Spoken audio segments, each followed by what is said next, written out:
కొరకు మీరు ఇచ్చినటువంటి మంచి వాతావరణాన్ని బట్టి మిమ్మల్ని కనపరుచుకుంటున్నాము దేవా. ఎన్నో విలువైనటువంటి ఎన్నడూ కని విని ఎరుగినటువంటి అద్భుతమైన మీ మాటలను 2 దినాలు మీరు వినిపింపచేశారు దేవా. ఈ 3వ దినము కూడా మీ యొక్క కుమారులను నిలవబెట్టుకొని మీ మాటలు, అమూల్యమైన మాటలు, మా ఆత్మలను ఈ లోకము నుండి మీరున్న లోకానికి చేర్చగలిగే శక్తివంతమైన మాటలను మీ కుమారుల నోట పలికించండి. కొన్ని మాటలు మరి నాయన అంతకు మునుపు మేము ఆలోచన చేయించుండగా మీరే మాకు తోడుగా ఉండి నడిపించమని మా ప్రభువైన యేసుక్రీస్తు వారి పవిత్రమైన నామంలో ఈ ప్రార్థన అడిగి వేడుకుంటున్నాను మా పరమ తండ్రి. ఆమేన్. ఆమేన్. మొదటిగా మనందరి కన్న తండ్రి అయిన దేవాతి దేవునికి నా యొక్క కృతజ్ఞతలు తెలియపరుచుకుంటున్నానండి. మరి ఈ యొక్క సభలను ఏర్పాటు చేసినటువంటి తమ్ముడు సిహెచ్ ప్రసాద్ గారు, వారి కుటుంబం, ప్రియులారా, ప్రతి మనిషి కూడా దేవునిలోనికి ఆయన వాక్యమును రుచి చూసిన తర్వాత ఎవరు కూడా తన మట్టుకు తానే బ్రతకకూడదు అని లేఖనాలు సెలవిస్తున్నాయి. ఎంతోమంది సేవకులండి ఈరోజు వేదిక మీద ఉన్నవారు కానివ్వండి, వేదిక దిగి ఉన్నవారు కానివ్వండి, ఎంతోమంది దేవుని పిల్లలు ఈ యొక్క సభా ప్రాంగణంలో ఉన్నవారు అబౌవ్ 80% దేవుని కోసం అమితముగా కష్టమును వెచ్చించి దేవుని యొక్క మాటలను వినిపించాలనే ఒక మంచి ఆలోచన, మంచి సంకల్పము వారిలో ఉండటం అనేది చాలా సంతోషకరం ప్రియులారా. ఈరోజు ఇటువంటి సభలు జరుగుతున్నాయి అనంటే ఇది కేవలము ఒకరిద్దరు చేసే పని కాదు, ఒకరిద్దరితో అయ్యే పని కూడా కాదండి. అంత సమిష్టిగా అనేక రీసెర్చ్ సెంటర్స్, కాలేజీ, సంఘము, సహోదరులు అందరూ కలిసికట్టుగా ఎన్నో మంచి నిర్ణయాలతో ముందుకు కొనసాగుతూ ఇటువంటి సభలకు రూపుదిద్దుకుంటున్నాయి ప్రియులరా. ఎందుకు చెబుతున్నాను ఈ మాటలు అనంటే, ఈరోజు మీరు గత 2 రోజులుగా విన్నారు, సిద్ధపాటు లేని కుటుంబాల అవస్థ, దిద్దుబాటు చేసే దైవిక వ్యవస్థ.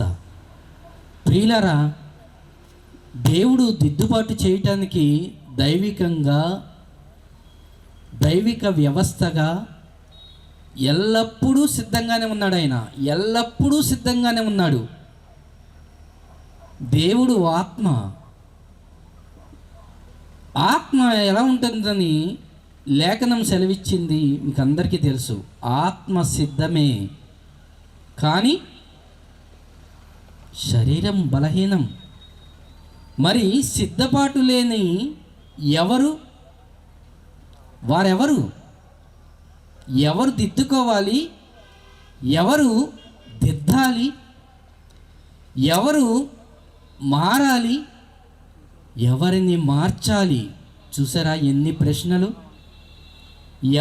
ఎవరిని మార్చాలి, ఎవరు మారాలి, ఎవరు దిద్దుబడాలి, ఎవరు సరిచేయబడాలి, ఇవన్నీ కూడా మనం ఆలోచన చేస్తే నిద్ర పట్టదు ప్రియులారా, నిద్ర పట్టదు. సేవకులు ప్రేమ్ కుమార్ గారు, వారు ఉన్నంత వరకు సభలు, ప్రయాణాలు, సువార్తలు చాలా విరివిగా ఈ పరిసర ప్రాంతాల్లో జరిగాయి. మీకు అందరికీ ఆల్మోస్ట్ తెలుసు. ప్రియులారా, ఎందుకు పెట్టాలి? ఏంటి పెట్టకపోతే వచ్చే నష్టమేమిటి? పెట్టకపోతే వచ్చే నష్టమేమిటి అని మనం ప్రశ్నించుకుంటే పెట్టకుండా ఉండలేం ప్రియులారా, పెట్టకుండా ఉండలేం. ఎవరెటు పోతే నాకెందుకు, ఎవరు ఎలా పోతే నాకెందుకు అనుకుంటే ప్రభు ఈ లోకానికి రావాల్సిన పనే లేదండి. కొన్ని మాటలు మనం లేఖనాలలో నుండి మనం చూసుకుంటూ ముందుకు వెళ్దాం ప్రియులారా. ఈరోజు తుఫాను సమయంలో ప్రయాణము సుఖవంతంగా ఉంటుందా కష్టంగా ఉంటుందా చెప్పండి ప్రియులారా. తుఫాను పట్టేసింది, గంటకు 70, 80, 100 కిలోమీటర్ల వేగంతో గాలులు వీస్తున్నాయి. ప్రయాణం ఎలా ఉంటుంది చెప్పండి?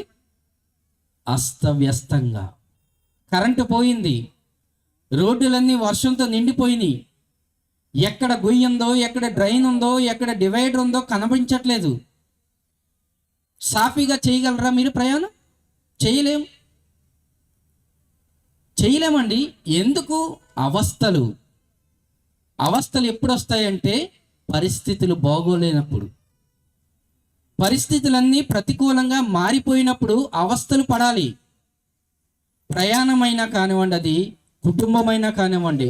చాలా కుటుంబాలు ఆర్థికంగా సతమతమవుతుంటాయి, వెనకబడుతుంటాయి.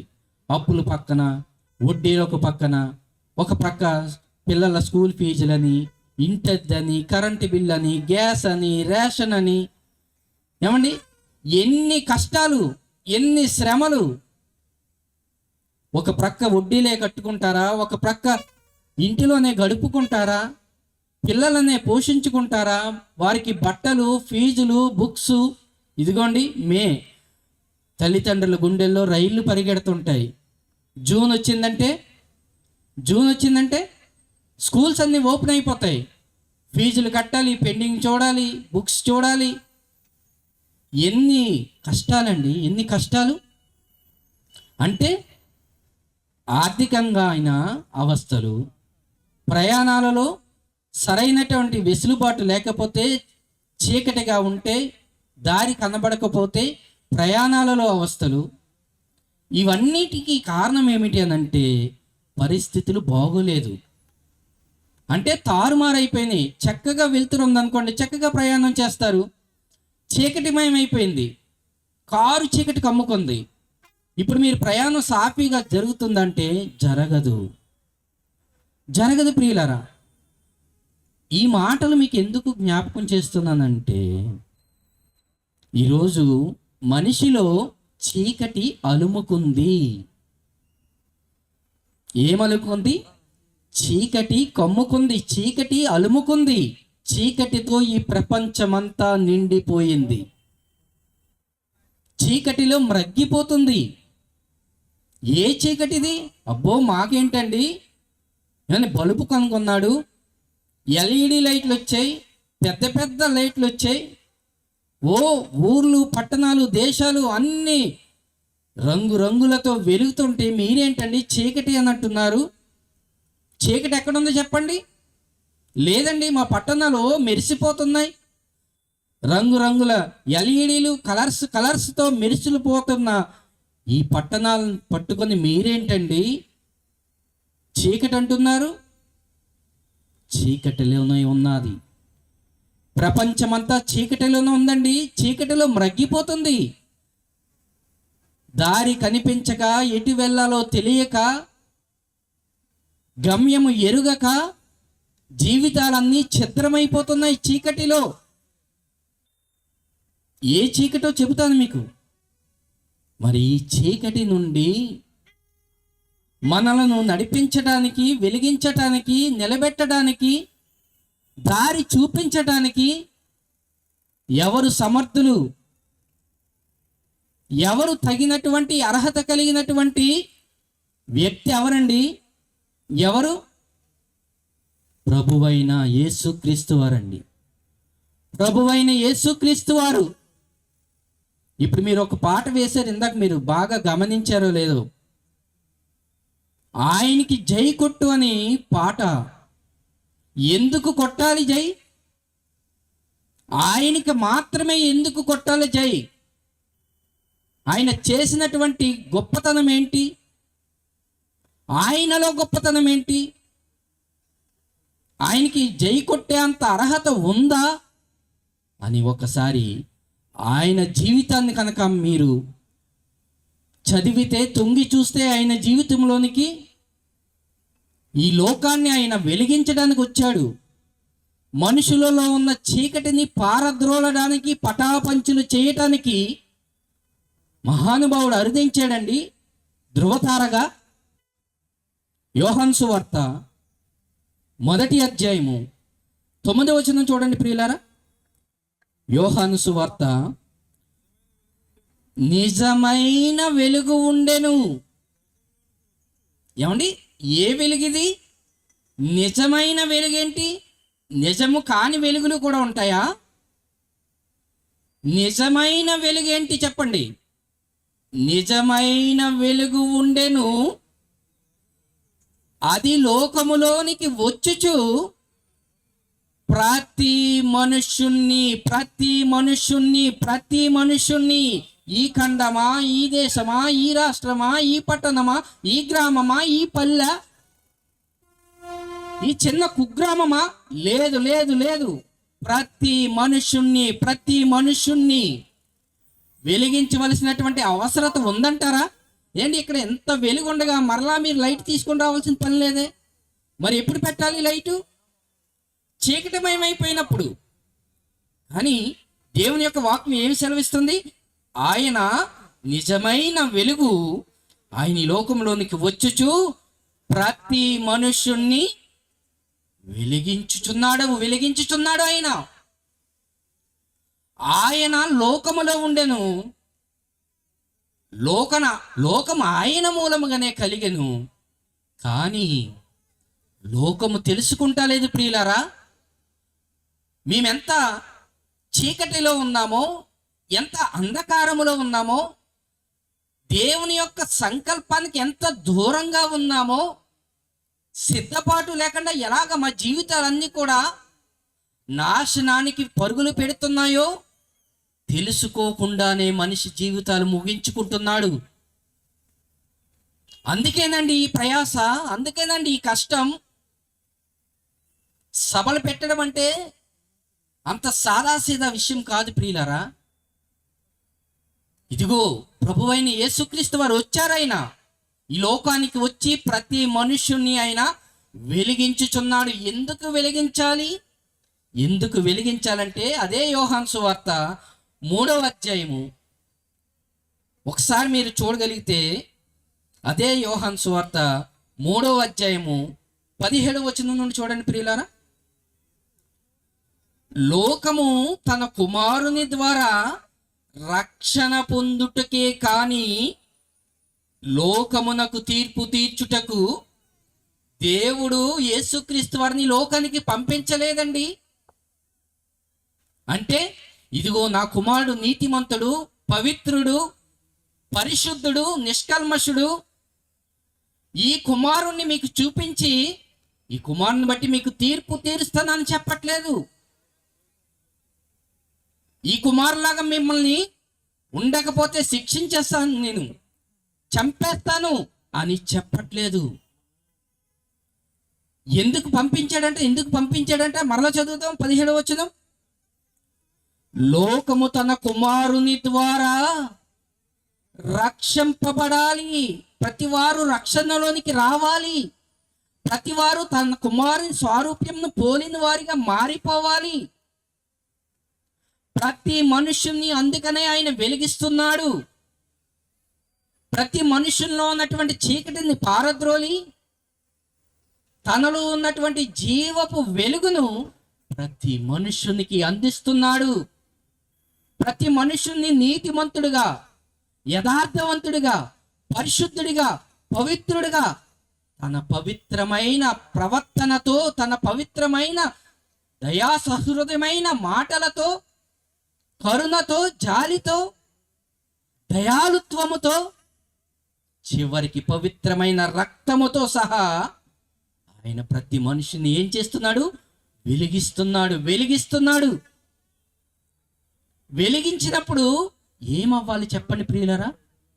ప్రతి మనుష్యుడు, ఇదిగో మీరు చీకటిలో ఉన్నారు, మీకు రోగం వచ్చింది, మీరు ఈ మెడిసిన్ వేసుకోకపోతే, ఈ మందు వాడకపోతే, ఈ వైద్యం మీరు తీసుకోకపోతే చనిపోతారని చెప్పినప్పుడు భయం ఉన్న ఏ ఒక్కరైనా వైద్యం చేయించుకుంటారా లేదా చెప్పండి? చేయించుకుంటారు. ఎందుకంటే చచ్చిపోతావని చెప్పారు కాబట్టి. ఇదిగో యేసుక్రీస్తు వారు నిత్య జీవం ఇవ్వడానికి వచ్చారు. ఆయన పరలోకానికి తీసుకుని వెళ్ళడానికి వచ్చారు. సిద్ధపాటు లేకుండా నాశనానికి వెళ్ళిపోతూ పరుగులు తీస్తున్నటువంటి ప్రపంచాన్ని చూసి తట్టుకోలేక మహానుభావుడు పరలోకములో తండ్రి యొద్ద సమానముగా ఉన్నటువంటి ఆ గొప్ప భాగ్యాన్ని వదిలిపెట్టి విడిచిపెట్టి త్యాగము చేసి ఏ గౌరవము లేకుండా ఏ మర్యాద లేకుండా అతి దారుణముగా హింసించిన, అవమానపరిచిన, గేలి చేసిన, ఉమ్ములు వేసిన, పిడిగుద్దులు గుద్దిన, కొరడాలతో కొట్టినా, దేహమంతా నాగటి చాలుగా చీల్చివేసినా కూడా భరించుకొని ఎందుకు వచ్చాడు అనంటే ప్రతి ఒక్కరిని సిద్ధపరచటానికి, కుటుంబాలుగా మిమ్మల్ని కట్టడానికి, నిలబెట్టడానికి తగిన సమర్థుడు ఎవరనంటే యేసుక్రీస్తు ప్రభు వారు మాత్రమేనండి. కానీ ప్రజల పరిస్థితి ఎంత భయంకరంగా ఉందో 19వ వచనం చూడండి. 19వ వచనం, అదే యోహాను సువార్త 3వ అధ్యాయము 19వ వచనం చాలా హృదయ విదారకమైన మాట అండి. ఆ తీర్పు ఇదే, వెలుగు లోకములోనికి వచ్చును కానీ తమ క్రియలు చెడ్డవైనందున మనుషులు వెలుగును ప్రేమింపక చీకటినే ప్రేమిస్తున్నారండి. చీకటినే ప్రేమిస్తున్నారు, చీకటిలోనే బ్రతకడానికి ఇష్టపడుతున్నారు తప్ప ఇదిగో వెలుగొచ్చింది, నన్ను వెలిగిస్తుంది, నేను వెలగాలి, నేను ఆరిపోయకూడదు, నేను సాక్షాత్తు దైవ స్వరూపాన్ని, దేవుని యొక్క ఆత్మను పంచుకొని పుట్టిన కుమారుణ్ణి, కుమార్తెనని ఎందరు గ్రహించగలుగుతున్నారు చెప్పండి? ఎందరూ ఆ ప్రభువు యొక్క త్యాగాన్ని గుర్తు చేసుకోగలుగుతున్నారు చెప్పండి ప్రియులారా? ఇంత వేల రూపాయలతో ఈ సభలు ఏర్పాటు చేయడం వెనుకున్న ఉద్దేశం ఒకే ఒక్కటండి, ఒకే ఒక్కటి. ఏ విధము చేతనైనను, పౌలు గారు అంటారు, ఏ విధము చేతనైనను నాకు మృతులలో పునరుత్థానము కలగవలెనని నాకున్న సమస్తాన్ని పెంటతో సమానంగా ఎంచుకుంటున్నాను. అదే సమయంలో అనేక మందిని నిలవబెట్టడానికి, అనేక మందిని క్రీస్తులో బలపరచటానికి ఆయన చెయ్యని ప్రయత్నం ఏముంది చెప్పండి ప్రియులారా? ఆయన పడని కష్టమేముంది పౌలు గారు? ఇదిగో క్రీస్తు శ్రమలలో కొదువై ఉన్న వాటిని ఆ దేహంతో నేను పూర్తి చేసివలసిన బాధ్యత నాకుంది. వాట్ ఏ వండర్ఫుల్ డెసిషన్ అండి. పౌలు గారు ఎన్ని కొరడా దెబ్బలు, ఎన్ని ప్రయాణాలు, ఎన్ని జాగరణాలు, ఎన్ని ఆకలి దప్పులు, నిద్రలేని రాత్రులు, ఎన్ని ఉండి. కొరింథీ 2వ పత్రిక 11వ అధ్యాయము మీరు చదివితే అండి అలిసిపోతారు.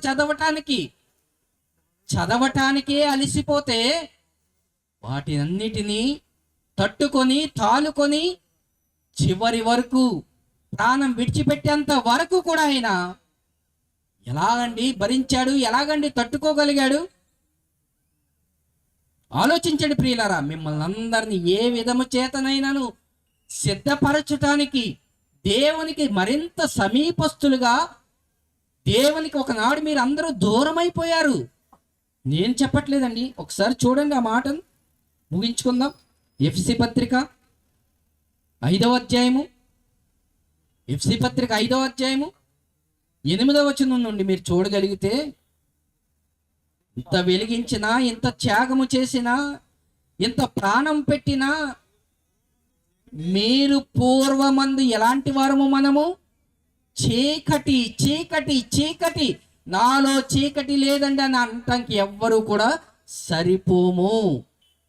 మీరు పూర్వమందు చీకటి అయి ఉంటిరి.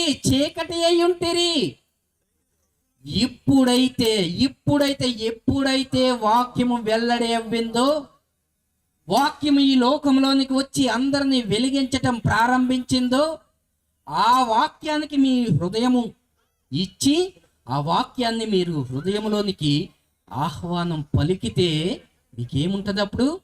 వెలుగు. ఇంకా చదవండి. ఇప్పుడైతే ప్రభునందు వెలుగై ఉన్నారు. వెలుగు ఫలము సమస్త విధములైన మంచితనము, నీతి, సత్యమను వాటిలో కనబడుచున్నది.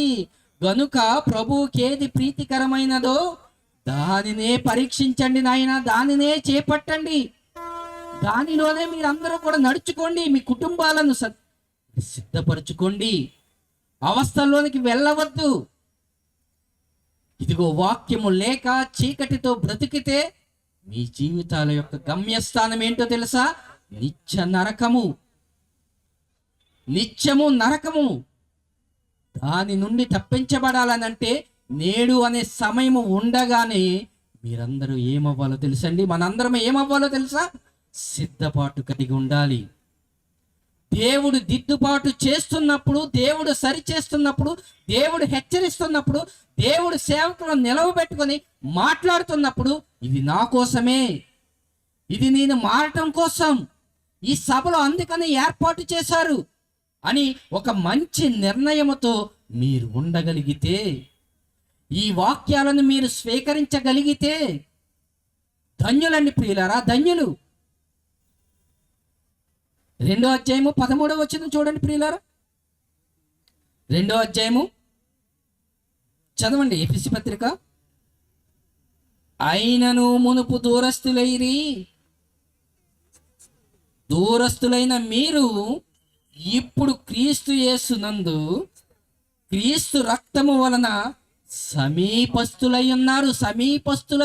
రక్తమిచ్చి కొన్నది ఎవరండి చెప్పండి? రక్తమిచ్చి ప్రాణమిచ్చి సంపాదించారు ప్రభు మన అందరినీ. ఆయన యేసుక్రీస్తు ఈ దేశం కాదండి, ఈ ఖండంలో, ఈ దేశంలో కాదండి ఆయన ఉండవలసింది, ఆయన పూజించవలసిందని అనుకుంటున్నారు. కానీ ప్రకటన గ్రంథంలో మీరు చూడగలిగితే ఆయన ప్రతి భాషలోనూ, ప్రతి తెగలోనూ, ప్రతి జాతిలోనూ మనుషులను తన రక్తమిచ్చి సంపాదించాడు. తెలియదండి, తెలియక మాట్లాడుతున్నారు అది. కానీ ప్రియులారా, మిమ్మల్ని దిద్దుబాటు చేస్తున్నప్పుడు, మిమ్మల్ని సరి చేస్తున్నప్పుడు, మీకు దేవుని యొక్క మార్గాన్ని తెలియపరిచినప్పుడు మీరు అందులో ప్రవేశించి నడుచుకోవాలి. మీ మనస్సులను మార్చుకోవాలి, కఠినపరుచుకోకూడదు. సిద్ధపాటు చేసేటప్పుడు సిద్ధపడండి. ప్రేమతో మీకు తెలియపరుస్తున్నామండి, ప్రేమతో. చివరిగా ఒక మాటను చూసుకొని సమయాన్ని సేవకులకి ఇస్తాం. 119వ కీర్తన 11వ వచనం చూడండి ప్రియులారా. 119వ కీర్తన 11వ వచనం చూడండి ప్రియులారా. దేవుని యొక్క ప్రేమ అండి, దేవుడు తన పిల్లల పట్ల కలిగినటువంటి ప్రేమతో ఆయన దినమంతా చేతులు చాపి, నా పిల్లలారా మీరెప్పుడు సిద్ధపడతారు, మీరెప్పుడు తెలుసుకుంటారు, మీరెప్పుడు నా వైపు తిరుగుతారు, మీరెప్పుడు చీకటికి దూరం అవుతారు, నన్ను హత్తుకుంటారు. వేదనండి, దేవుని యొక్క వేదన, క్రీస్తు యొక్క వేదన, పరిశుద్ధాత్మ యొక్క వేదన. పరిశుద్ధాత్మను దుఃఖపరచకండి. ఎందుకు దుఃఖపరుస్తున్నాం? ఎలా దుఃఖపరుస్తున్నాం ఆలోచించారా? తండ్రి వేదన, కుమారుడు వేదన, పరిశుద్ధాత్ముడు వేదన. ఎవరిని బట్టి? చదవండి కీర్తనల గ్రంథం. నీ ఎదుట నేను పాపము చేయకుండానట్లు నా హృదయములో నీ వాక్యము ఉంచుకొని ఉన్నాను. నీ వాక్యము నా హృదయంలో నేను భద్రపరుచుకుంటున్నాను, దాచుకుంటున్నాను. ఏమండి, ₹1,000 ఖర్చు పెడుతున్నారు, వీరు అమాయకులు అనుకోకండి. ఏమండి, వీరికి అసలు బొత్తిగా జ్ఞానం లేదేంటి? ఇన్ని లక్షలు వేలు ఖర్చు పెట్టాలా? ప్రతి ఏటా సభలు పెట్టాలా? 2-3 సార్లు సేవకులు తీసుకొచ్చి పట్టణమంతా అనేక ప్రాంతాల్లో మీటింగ్స్ కండక్ట్ చేయాలా? వీరికి బొత్తిగా జ్ఞానము లేదని అనుకోకండి. అమెరికా రాడార్ వ్యవస్థనైనా దెబ్బ కొట్టి లాడెన్ WTC టవర్స్ను పడగొట్టగలిగాడండి. హైజాక్ చేసి. అంటే ఇక్కడ ఎవరైనా మోసం చేయగలరు. కానీ దేవుడు ఏం చెప్పాడో తెలుసండి ప్రియులారా? దేవుని యొక్క వాక్యము హృదయములో పెట్టుకొని దేవుని పేరట గిన్నెడు చల్లీలిస్తే ప్రతిఫలం పోదు. నీ ధనమును ఇక్కడ కూర్చుకొనవద్దు. వద్దు నాయన, వద్దు. ఇక్కడ ఏం కొడుతుంది? చిమ్మట కొడుతుంది. దొంగలు కన్నం వేసి దొంగిలిస్తారు. మరి ఎక్కడ దాచుకోవాలి? ఎక్కడికి సిద్ధమవ్వాలి? మనం ఎక్కడికండి? ఎక్కడికి? ఇదిగో నా దగ్గర దాసుకోనైనా, పరలోకంలో దాసుకో. అప్పుడు ఏమవుతుందో తెలుసా? అక్కడ దొంగ కన్నము వేయడు, చిమ్మెట కట్టదు, తుప్పు పట్టదు. కనుక ప్రియులారా, దిద్దుబాటు ఎలా చేసుకోవాలి? ఎలా చేసుకోవాలంటున్నాడు భక్తుడు. ఎలా చేసుకుంటున్నాడంట? 11వ వచనం మరలా ఒకసారి చదువుతాం. నీ ఎదుట నేను, అనగా దేవుని ఎదుట నేను పాపము చేయకుండా నా హృదయములో నీ వాక్యాన్ని పెట్టుకున్నాను, నీ వాక్యాన్ని పెట్టుకున్నాను, నీ వాక్యాన్ని చూసుకుంటున్నాను, మాట్లాడుతున్నాను, నీ వాక్యాన్ని చూస్తున్నాను, ప్రయాణం ప్రారంభిస్తున్నాను, నీ వాక్యాన్ని చూసుకుంటున్నాను, ఎలాగున్నానో అనుదినము నన్ను నేను చెక్ చేసుకుంటున్నాను. వాక్యాన్ని చూసి నడుచుకున్న వారు ఎవ్వరూ కూడా తప్పిపోరు. దేవునిలో ఉండి పాడైపోయిన వాడు ఒక్కడు లేడు, దేవునికి దూరంగా ఉండి బాగుపడిన వాడు కూడా ఒక్కడు కూడా లేడు ప్రియులారా, లేడు. రాసి పెట్టుకోవచ్చు మీరు. కనుక మరిన్ని అద్భుతమైనటువంటి మాటలను దైవ సేవకుల ద్వారా మనం విందాం, నేర్చుకుందాం, ప్రార్థన చేసుకుందాం. పరిశుద్ధులైన మా కన్న తండ్రి, మీ ఘనమైన, మీ శ్రేష్టమైన, మీ ఉన్నతమైన నామాన్ని బట్టి వందనాలు చెల్లించుకుంటున్నాము తండ్రి. ఈ సాయంకాల సమయంలో మీరు ఇచ్చినటువంటి మంచి వాతావరణాన్ని బట్టి మరొకసారి మిమ్మల్ని ఘనపరుచుకుంటూ, మరిన్ని మాటలు ఈ యొక్క పట్టణాన్ని ఉద్దేశించి ప్రజలతో నాయన మీరే వారిలో ఉండి మాట్లాడవలసిందిగా వేడుకుంటూ, మా ప్రభువైన యేసుక్రీస్తు వారి పవిత్రమైన నామంలో ఈ ప్రార్థన అడిగి వేడుకుంటున్నాను మా పరమ తండ్రి, ఆమేన్.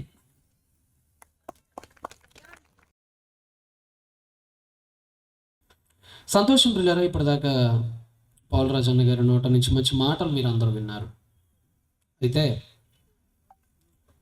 మనం మొదటి దినంలో కుటుంబం అంటే కేవలం భార్యాభర్త, 2 పిల్లలతో కూడినటువంటిది కాదని, తోడబుట్టిన అన్నలు, తోడబుట్టిన అక్క చెల్లెళ్ళు, పుట్టింటి వారు, బంధువులు, రక్త సంబంధీకులు అందరూ కూడా మనది కుటుంబంలో భాగస్థులేనని, సౌలభ్యం కోసం, పరిసరాల కోసం మనందరం వేరయ్యాము తప్ప అందరం ఒక తండ్రి నుంచి వచ్చిన వారివేనని ధ్యానించాం. కనీసం మొదటి రోజు ప్రసంగంలో మీరు 10 మంది అయినా తిరిగి మీ కుటుంబాల యొడలో ఉన్నటువంటి కక్షలను, పగలను పక్కన పెట్టి దేవుని యందు ఏకమవటానికి సహాయపడిందని ఆ వాక్య భాగం కొంతైనా ఆశపడుతున్నా. అటువలే గత రాత్రి కుటుంబాన్ని మరింతగా ముందుకు తీసుకువస్తూ, భార్యాభర్తల అనుమానాల గురించి అయితేనేమి, కుటుంబంలో ముఖ్య పాత్ర పోషించాల్సిన ఉండి కూడా దారి తప్పుతున్న యవనస్తుల గురించేమి, తల్లిదండ్రులకు అపకీర్తి తెస్తూ యవన జీవితాన్ని కామ క్రోధాల కోసం అర్పిస్తున్నటువంటి యవన బిడ్డల కోసమేమి నిన్నటి దినాన మనం ధ్యానించాం. అయితే నేటి దినాన కుటుంబం అనే పదానికి అసలైన అర్థం, కుటుంబం అనే పదానికి దేవుని దృష్టిలో ఉన్న అసలైన పరిధి ఏంటయ్యానంటే, అన్నిటికీ మించిన కుటుంబం, అన్నిటినీ తలదన్నే కుటుంబం, అన్నిటికీ పైగా ఉన్న కుటుంబం, అసలైన కుటుంబం, సిసలైన కుటుంబం ఏదైనా మనందరికీ ఉంది అని అంటే అది ఒకే ఒక కుటుంబం, అది సంఘము అనే కుటుంబం. ఏ కుటుంబం? సంఘం అనే కుటుంబం. గలతీలకి అపోస్తలుడైన పౌలు మహాశయుడు పత్రికను రాస్తూ 6వ అధ్యాయము 10వ వచనంలో సంఘము గురించి అనేక విషయాలు వారి నోట నుండి మనకి వినిపించారు, వారి కలవ నుండి మనకి రాయించారు. గలతీలకు అపోస్తలుడైన పౌలు మహాశయుడు రాసిన పత్రిక 6వ అధ్యాయము 10వ వచనం. కాబట్టి మనకు సమయం దొరికిన కొలది, సమయం అంటే క్రైసోస్ అంటే ఏంటంటే అవకాశం, మనకి ఆపర్చునిటీ దొరికినంత కాలం, మనకి ఛాన్స్ వచ్చినప్పుడల్లా, మనకు అవకాశం వచ్చినప్పుడల్లా, అక్కడ సమయం అంటే అర్థం అది. సమయం అంటే క్లాక్ కాదు, టైం కాదు. అక్కడ ఉన్న గ్రీక్ వర్డ్కి పర్ఫెక్ట్ మీనింగ్ ఏంటంటే అవకాశం వచ్చినప్పుడల్లా, ఛాన్స్ వచ్చినప్పుడల్లా ఏం చేయాలట? అందరి ఎడల, ఇంకా గట్టిగా మాట్లాడాలంటే విశేషముగా విశ్వాస గృహం అన్నాడండి. ఏమన్నాడండి? విశ్వాస గృహం, ఫెయిత్ఫుల్ ఫ్యామిలీ. గృహం, గృహం అంటే అర్థం ఏంటి? కుటుంబం. మీరు దేవుని గృహమై ఉన్నారు అన్నా, మీరు దేవుని ఇల్లై ఉన్నారు అని అన్నా, మీరు దేవుని కుటుంబమై ఉన్నారు అన్నా, అవన్నీ కూడా సినోనిమ్స్, అవన్నీ కూడా పర్యాయ పదాలు. అంతే కదా, చిన్నప్పుడు మనం పర్యాయ పదాలు చదువుకుంటాం. తండ్రి అన్న, నాన్న అన్న, పిత అన్న, ఒకే వ్యక్తి గురించినటువంటి అనేక పదాలు. అలానే గృహము అన్నా, కుటుంబము అన్నా, ఇల్లు అన్నా ఒకే దాని గురించి సంబోధించే పర్యాయ పదాలు. ఇక్కడ పౌలు మహాశయుడు ఏమంటున్నాడంటే దేవుని ప్రేరణతో, నాయన మీకు అవకాశం వచ్చినప్పుడల్లా, మీకు ఛాన్స్ ఎప్పుడు వస్తే అప్పుడు అందరికీ మేలు చేయండి. అయితే మరి విశేషముగా చదవండి, అక్కడ ఏమన్నాడు, విశ్వాస గృహానికి చేరువైన వారి ఎడలను. అసలు కుటుంబం ఒకటి ఉంది, మీ గృహం ఒకటి ఉంది, మీ ఇల్లు అసలైన ఇల్లు ఒకటి ఉంది, అది విశ్వాసపు ఇల్లు. మీరుంటున్న మామూలు ఇల్లు అది రక్తం ద్వారా కలిసిన ఇల్లు. ఇప్పుడు మన కుటుంబంలో చాలామంది ఉంటామండి, అందరి మనసులో కలవు మీకు తెలుసు అంతేనా. ఇక్కడ చాలామంది వచ్చారు అక్క చెల్లెలు అన్నదమ్ముళ్ళు. మీలో ఎంతమంది మీరు వస్తున్న ఇదే వాక్యానికి మీ కుటుంబంలో నుంచి వస్తున్నారు ఇక్కడికి? మీరు వచ్చే చర్చికి కొంతమంది మీ ఫ్యామిలీ వాళ్ళు రారు, వాళ్ళ జీవితం వాళ్ళది, మీ జీవితం మీది కదా. ఈడ అన్ని కుటుంబాల వాళ్ళు ఒక్కొక్కరు ఒక్కో చర్చికి వెళ్తుంటారు. భర్త ఒక దగ్గరికి వెళ్తుంటాడు, భార్య ఒక దానికి వెళ్తుంటుంది. కొంతమంది ఇది నిజమైన వాక్యం అని తెలిసినా కానీ రారు కొన్ని చోట్లకి, ఎందుకంటే అలవాటు పడిపోయారు. కొంతమంది ఎక్కడెక్కడెక్కడెక్కడో ఎందుకు అలవాటు పడిపోయారు? ఆ గోడలకు అలవాటు పడిపోయారు, ఆ ఫ్యాన్లకు అలవాటు పడిపోయారు, అక్కడున్న కమ్యూనిటీకి అలవాటు పడిపోయారు. ఎప్పుడో మా అమ్మల కాలం నుంచి అక్కడికి వెళ్తున్నాం కదా అని వెళ్ళిపోతున్నారు తప్ప అక్కడ సత్యం ఉందా? అరే నాయన, సంఘం అంటే గోడలు కాదు, సంఘం అంటే ఫ్యాన్లు కాదు, సంఘం అంటే పెద్ద పెద్ద భవనాలు కాదు. సంఘం అంటే ఏదీ లేకపోయినా సరే, చెట్టు కింద కూర్చున్నా సరే, దేవుని వాక్యం ఎక్కడ ప్రకటింపబడుతుందో అదే సంఘం. కనీసం చెట్టు కింద ఉంటే అదే సంఘం, చెట్టు కూడా లేదా ఎండలో ఉన్నారా అదే సంఘం. దేవుని వాక్యం ఎక్కడ వెదజల్లబడుతుందో అదే నిజమైన సంఘం. చెట్లు పుట్ల కాదు సంఘం అంటే, భారీ భారీ సిలువలతో కూడింది కాదు సంఘం అంటే. పౌలు అంటున్నాడు, మీకు అవకాశం దొరికినప్పుడల్లా మీరు ఒకటి చేయండి, మీరు ఒకటి చేయండి. అది మీరేం చేస్తారో తెలుసా? మీ విశ్వాస గృహానికి మీరు మేలు చేయండి. అంటే సంఘానికి ఏదో ఒకటి చేయండి మీరు, ఎందుకంటే వాళ్ళు నిజమైన మీ కుటుంబ సభ్యులు. ఈ లోకంలో ఉన్న బంధాలు చావుతో ఆగిపోతాయి. నిజంగా చెప్తున్నా, మీ ఫ్యామిలీలో ఉన్న వాళ్ళు ఎంతమంది పరలోకానికి వస్తారో తెలియదు, తెలుసా మీకు? ఎందుకంటే వాళ్ళు దేవుళ్ళలో చాలామంది లేరు, దేవుడి కోసం చాలా మీ అంత కమిటెడ్గా వాళ్ళందరూ లేరు. మీలాగా మీటింగ్ల కంటే పరిగెత్తి వచ్చేంత భక్తి వాళ్ళకి లేదు. మీకోసం దేవుడి కోసం ఏదైనా చేసేంత గుణం వాళ్ళకి లేదు. ఎంతమంది భూమిని దాటి పరలోకానికి ఏగుతారో తెలియదు. మనం ఎంతమంది మన కుటుంబంలో వాళ్ళని పరలోకంలో కలుసుకుంటామో తెలియదు. ఏమో చెప్పలేము. కుటుంబంలో 5గురు ఉన్నారు, ఏమో నువ్వు ఒక్కడివే వెళ్తావేమో రేపు పొద్దున పరలోకంలో. ధనవంతుడు ఉన్నాడు తెలుసు కదా, ఎక్కడికి వెళ్ళాడు? నరకానికి వెళ్ళాడు. అతని అన్నదమ్ముళ్ళు కూడా ఎక్కడికి వెళ్ళటానికి రెడీ అయ్యారు? నరకానికి వెళ్ళటానికే రెడీ అయ్యారు. అందుకనే కదా నువ్వు వెళ్ళే వాళ్ళకి వాక్యం చెప్పని చెప్పాడు. అంటే ఈ లోకంలో ఉన్న అక్క చెల్లెల బంధం, అన్న చెల్లెల బంధం చావుతో అయిపోవచ్చు. ఈరోజు నా అమ్మ ఉంది, లేదంటే మా నాన్న ఉన్నారు, లేదంటే మీరున్నారు, మీ అమ్మలు మీ నాన్నలు ఉన్నారు. మట్టి కట్టె కాలేంత వరకే, మట్టిలోకి పోయేంత వరకే ఈ బంధం. కట్టె కాలిందనుకో, మన అమ్మది కానీ నాన్నది కానీ ఇంకెవరిదైనా కానీ, ఒకవేళ పొరపాటున వాళ్ళు కనుక దేవుళ్ళో లేరనుకోండి, అక్కడితో కనెక్షన్ కట్ అయిపోయింది వాళ్ళకి మనకి. వాళ్ళ జీవితం వాళ్ళది, ఇక మన జీవితం మనది మరణాంతరం. ఇంకో విషయం చెప్పనా, మన అనుకున్న వాళ్ళు నరకానికి వెళ్ళినా ఆ క్షణంలో మీకు బాధ అనిపించదండి, ఎందుకంటే కనెక్షన్ కట్ అయిపోద్ది. దేవుడు వైర్ కట్ చేస్తాడు. వీళ్ళు చాలామంది ఏమనుకుంటారంటే, రేపు పొద్దున పరలోకానికి వెళ్తే మా వాళ్ళు ఎవరైనా అలా కాలుతూ ఉండటం చూస్తే తట్టుకోలేనండి అని అనుకుంటారు. అంత సీన్ ఏమీ లేదు. పరలోకానికి వెళ్ళిన తర్వాత ఇహలోకపు దారాలను దేవుడు తెంపేస్తాడు. ఫర్ ఎగ్జాంపుల్ మీకు ఒక విషయం చెప్తా. ఉరి శిక్షలు వేస్తుంటారో తెలుసు కదా. ఎందుకు ఉరి శిక్షలు వేస్తారో తెలుసు? ఇన్ని శిక్షలు ఉండగా ఒక కారణం ఉంది, ఒక మేజర్ రీజన్ ఒకటి ఉంది. అదేంటంటే, ఉరి ఎప్పుడైతే ఇక్కడ వేయబడిద్దో, వెన్నుపూస నుంచి మెదడుకు సిగ్నల్ పంపించే ఒక నరం ఉంటుంది. దానివల్లే నొప్పి తెలిసేది. మళ్ళా చెప్తున్నా, వెన్నుపూస నుండి మెదడుకి ఒక నరం వెళ్తుంది, నరం ఒక నెర్వ్ పాస్ అవుతుంటుంది. ఆ నెర్వ్ ద్వారానే మనకు నొప్పి అంటే ఏంటో తెలిసిద్ది, లేదంటే నొప్పి తెలియదు. ఎందుకు ఉరి శిక్ష వేస్తారంటే, ఉరి పోత అలా వేసిబడినప్పుడు ఈ నరం వెంటనే అన్నిటికంటే ముందు కట్టేది ఆ నరం. వాడికి నొప్పి తెలియదు. ఉరిశిక్ష వేసినోడికి నొప్పి తెలీదు, మొత్తం మొత్తు బారిపోయింది, కట్టమని కట్టపోతున్నారు. అంటే మనం ఎవరూ వేసుకోలేదు కాబట్టి మనకి తెలీదు. సైంటిఫిక్ డేటా చెప్తున్నాను మీకు. ఎందుకు వేస్తారో డేటా చెప్తున్నాను. నాకేం అనుభవం లేదు ఇంత బాగా చెప్తున్నందుకు. డేటాని చదివి దాన్ని అర్థం చేసుకొని సైంటిఫికల్గా అనాలిసిస్ చేసి చెప్తున్నా మీకు. ఎప్పుడైతే నరం ఉన్నది ఇక్కడ కట్ అయిపోద్దో కనెక్షన్ తెగిపోయింది, నొప్పి తెలియదు ఇక. వెంటనే నీకేం జరుగుతుందో కూడా తెలియకుండానే చచ్చిపోతావు. అంటే ఈ నరం వల్లే మనకు నొప్పి తెలుస్తుంది. అలానే ఈ లోకంలో ఉన్నటువంటి కొన్ని హార్మోన్స్ వల్లే నీకు ఆ బంధం ఏర్పడింది మీ అమ్మ పట్ల, మీ నాన్న పట్ల. హార్మోన్స్ అన్నింటిని దేవుడు వాషౌట్ చేసి పడేస్తాడు నువ్వు చచ్చిపోయినప్పుడు. నీకు ఇంకేమనిపించదు.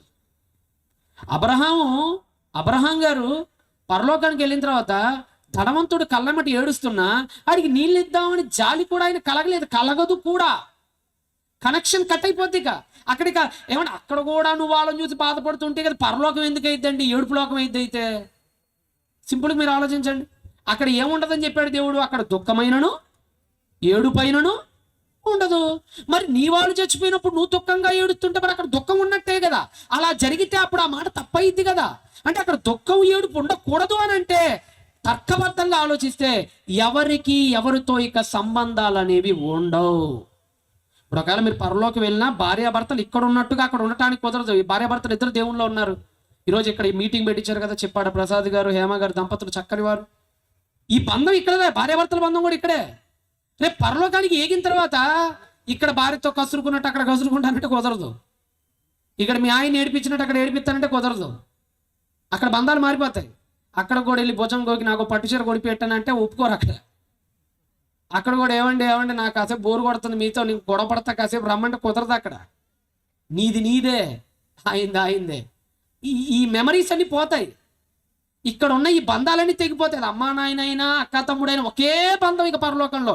తండ్రి, మనకి ఉన్న తండ్రి కుమార బంధం తప్ప మరి ఏ బంధం ఇంకక్కడ చల్లదు.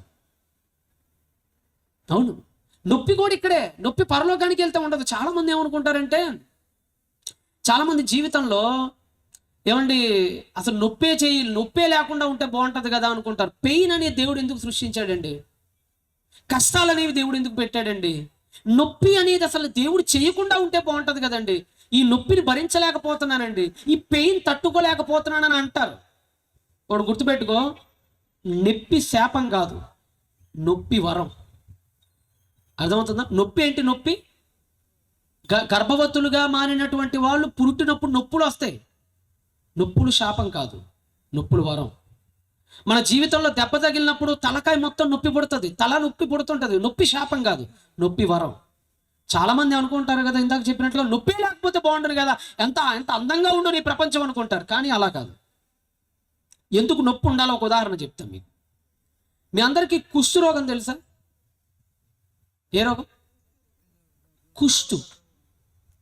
కుష్టు రోగం అంటే నొప్పి తెలియదు వాళ్ళకి. చేతికి వచ్చిందనుకో, చేతికి నొప్పి తెలియదు. కాళ్ళకి పాకిందనుకో కుష్టు, కాళ్ళకి నొప్పి తెలియదు. నొప్పి అంటే ఏంటో తెలియదు. ఇప్పుడు నువ్వు చెప్పిన లాజిక్ ప్రకారంగా నొప్పి లేకపోతే బాగుంటుంది సార్ అన్నావు కదా, మరి వాడికి నొప్పి లేదు, మరి వాడు ఎందుకు నొప్పి కోసం పరిగెడుతున్నాడు ఫిజియోథెరపీ దగ్గరికి? కుష్ఠరోగం వచ్చిన వాళ్ళు డాక్టర్ దగ్గరికి వెళ్ళినప్పుడు వాళ్ళు అనే మాట ఏంటో తెలుసా? సార్ నొప్పి తెలియట్లేదు సార్, స్పర్శ అర్థం కావట్లేదు సార్, మొద్దు బారిపోతుంది సార్. మీరు కుష్ఠరోగం దగ్గర చాకు పెట్టి కోసినా నొప్పి తెలియదండి, బ్లేడ్ పెట్టి మొత్తం రంపం పెట్టి కోసేసిన వేళ నొప్పి తెలియదండి. కుష్ఠరోగం అనుకున్నది అదే, కుష్ఠం అంటారు దాన్ని, కుష్ఠం. అదొక అంటు రోగం. మరి నీ లెక్కలు నొప్పి తెలియనప్పుడు హ్యాపీగా ఉండాలి కదా. అబ్బే అరే నాకు నొప్పి తెలియట్లేదురా, ప్రశాంతం రా అని ఎగరి గంతేయాలి కదా రోగి. నువ్వు ఒక యాంగిల్లోనే ఆలోచిస్తావు. దీనిలో రెండో యాంగిల్ ఉంది. అదేంటో తెలుసా? నొప్పి తెలియకపోతే వచ్చే నష్టాలు ఎక్కువ. ఫర్ ఎగ్జాంపుల్, ఇప్పుడు చాలా మంది కుష్ఠరోగంతో చచ్చిపోతారు. ఎందుకు చచ్చిపోతారు తెలుసా? వంటగదికి వెళ్తారు, వంట వండిద్ది ఇల్లాలు, ఈ లోపల చీరకు నిప్పు అంటుకునిద్ది, కింద కాళ్ళకు కుష్టు వచ్చింది, మంట పాకింది, కాళ్ళని చుట్టుముట్టింది. ఇప్పుడు నొప్పి తెలిసిద్దా కాళ్ళకి? చెప్పండి, తెలియదు. ఇప్పుడు ఆ మంట ఏమైపోద్ది? నీకు ఇప్పుడు మోకాళ్ళ దాకా కుష్టి వచ్చింది, మోకాళ్ళ పై నుంచి బాగుంది, స్పర్శ తెలుస్తుంది. నీకు మోకాళ్ళపై దాకా మంట పాకి నీకు తెలిసేంత వరకు ఈ లోపలే 2 కాళ్ళు కాలిపోయి 2 కాళ్ళకి పైగా నీ మంట అంటుకుపోయి నీ దేహం తగలబడిపోద్ది. రాత్రిపూట పడుకుంటాడు కుష్ఠరోగి, ఎలక వాసన పిలిచిద్ది, దానికి ఆ స్మెల్ అంటే ఇష్టం. ఎలకొచ్చి కొరికేస్తుంటది. అలా కొరికేసినప్పుడు నీకు నొప్పి తెలియదు కదా, నువ్వు లేకపో. తెల్లారి చూసేటప్పటికి కాళ్ళు కనపడదు, మడివి అంతా మాయమైపోద్ది, మాంసం అంతా బయటపడిపోద్ది, రక్తం అంతా కారిపోతుంటది. అదే నొప్పి తెలిసిన నీకు నాకనుకో చీమ చిటుకుమన్నా చంపేస్తాం. అంతేనా?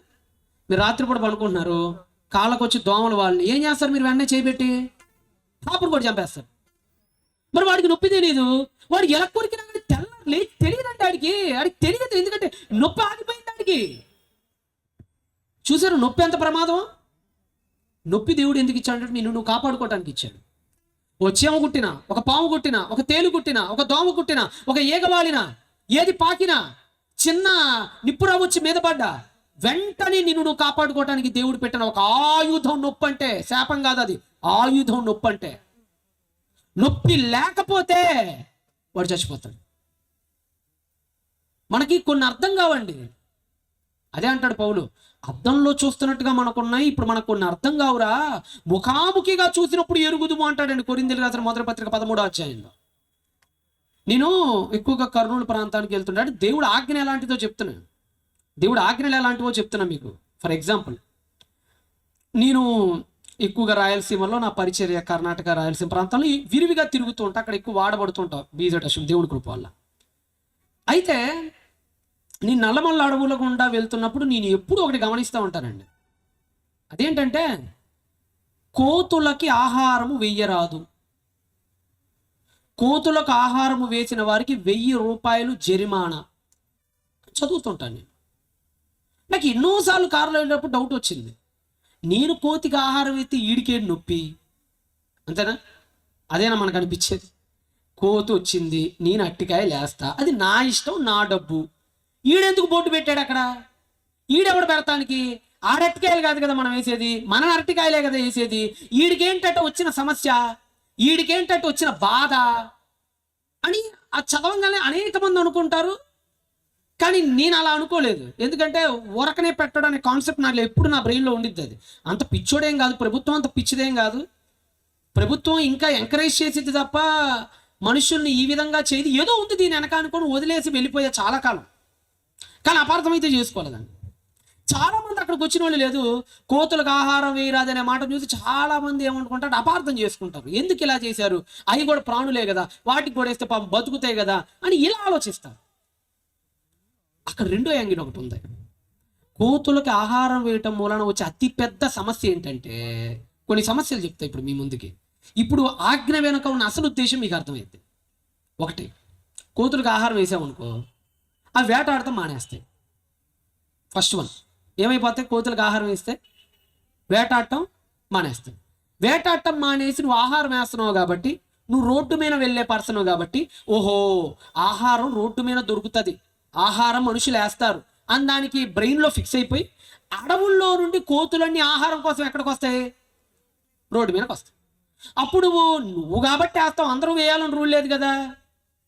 కారు మీద బొమ్మని పోతున్నాడు ఒకడు 150 స్పీడ్లో, ఈ లోపల కోత వచ్చింది, కారు కనపడగానే అట్టికాయలు వేస్తాడు అనుకోండి, ఎందుకంటే అంత ముందు అలా వేసావు కాబట్టి నీ బొట్టోడు ఎవడో వచ్చింది, అట్టికాయలు దొరకలేదు, వెంటనే కారు దగ్గరికి వెళ్ళాడు, కారు గుద్దేసి వెళ్ళిపోయింది. ఇప్పుడు దానికి ఏమైంది, చచ్చిపోయింది. రెండో యాంగిల్ ఉంది. మనుషులు అరటికాయలు వేశారు కదా, మనుషుల నుంచి అవి అట్టికాయలు ఆశిస్తాయి కదా. ఒక మనిషి అట్టికాయ వేయలా, రోడ్డు మీద పోయే బండి మీద పోయేవాడో లేదంటే నడుచుకుంటా పోయేవాడు బై వాక్, వాడు అరటికాయ వేయలా. ఇప్పుడు కోతి ఈ అట్టికాయ వేయలేదు కాబట్టి ఫీల్ అయింది, ఎందుకంటే నీ కోసం వచ్చింది. నువ్వు పెద్ద అట్టికాయ వేసేవాడు, నువ్వు అలవాటు చేసేవాడు, నీ కోసం వచ్చింది, మానవుడి కోసం. నువ్వు వేయలా, వేయకపోయినప్పుడు కోపం వచ్చి వాడి మీద పడి రక్కిద్ది. అప్పుడు ఎవరికి ప్రమాదం, మనిషికి ప్రమాదం. నువ్వు అరటికాయ వేయటం వలన 2 ప్రమాదాలు. ఒకటి, బండ దగ్గరకు వచ్చి చచ్చిపోయే ఆశతో ఉన్న కోతులకి. 2, అరటికాయలు వెయ్యలేని స్తోమత లేని ఒక బీదవాడికి. ఇద్దరికీ ప్రమాదం. 3, నువ్వు అరటికాయలు ఉన్నాయి కాబట్టి వేస్తావు. అదే మొన్న లాక్డౌన్ వచ్చింది, కరోనా టైం 3 సంవత్సరాలు, మరి అప్పుడు వేసేవాడు ఉండడు, ఈ లోపల దానికి వేటాడే గుణం పోద్ది, అప్పుడు అది ఆకలితో చచ్చిపోద్ది. ఇన్ని రీజన్స్ ప్రభుత్వానికి ఉన్నాయండి. ఒక ఆజ్ఞ వెనక చూడంగానే ఆజ్ఞ అపార్థంగా ఉండిద్ది. చూడంగానే ఆజ్ఞ ఎలా ఉంటుందంటే వీడికి న్యాయ ధర్మాలు లేవురా అన్నట్టుగా ఉంటుంది. కానీ ఆజ్ఞ వెనక తొంగి చూస్తే ఎన్నో మర్మమైన సంగతులు బోధపడుతుంటాయి. బైబిల్లో వాక్యాలు కూడా అంతే. బైబిల్లో కొన్నిసార్లు ఎలా ఉంటుందంటే అబద్ధం ఆడకూడదు, ఏముందిలేనా, ఆ ఆజ్ఞ వెనక ఎన్నో కారణాలు ఉంటాయి. దేవుడి మైండ్లో నుంచి దాని వెనక ఎన్నో రీజన్స్ ఉంటాయి. ఆయనకంటూ ఎన్నో కారణాలు ఉంటాయి. అవి నువ్వు వెతికి పట్టుకున్నప్పుడే ఆయన జనరసిటీ నీకు అర్థమైంది, ఆయనలో ఉన్న న్యాయ పరిపాలన నీకు అర్థమైంది.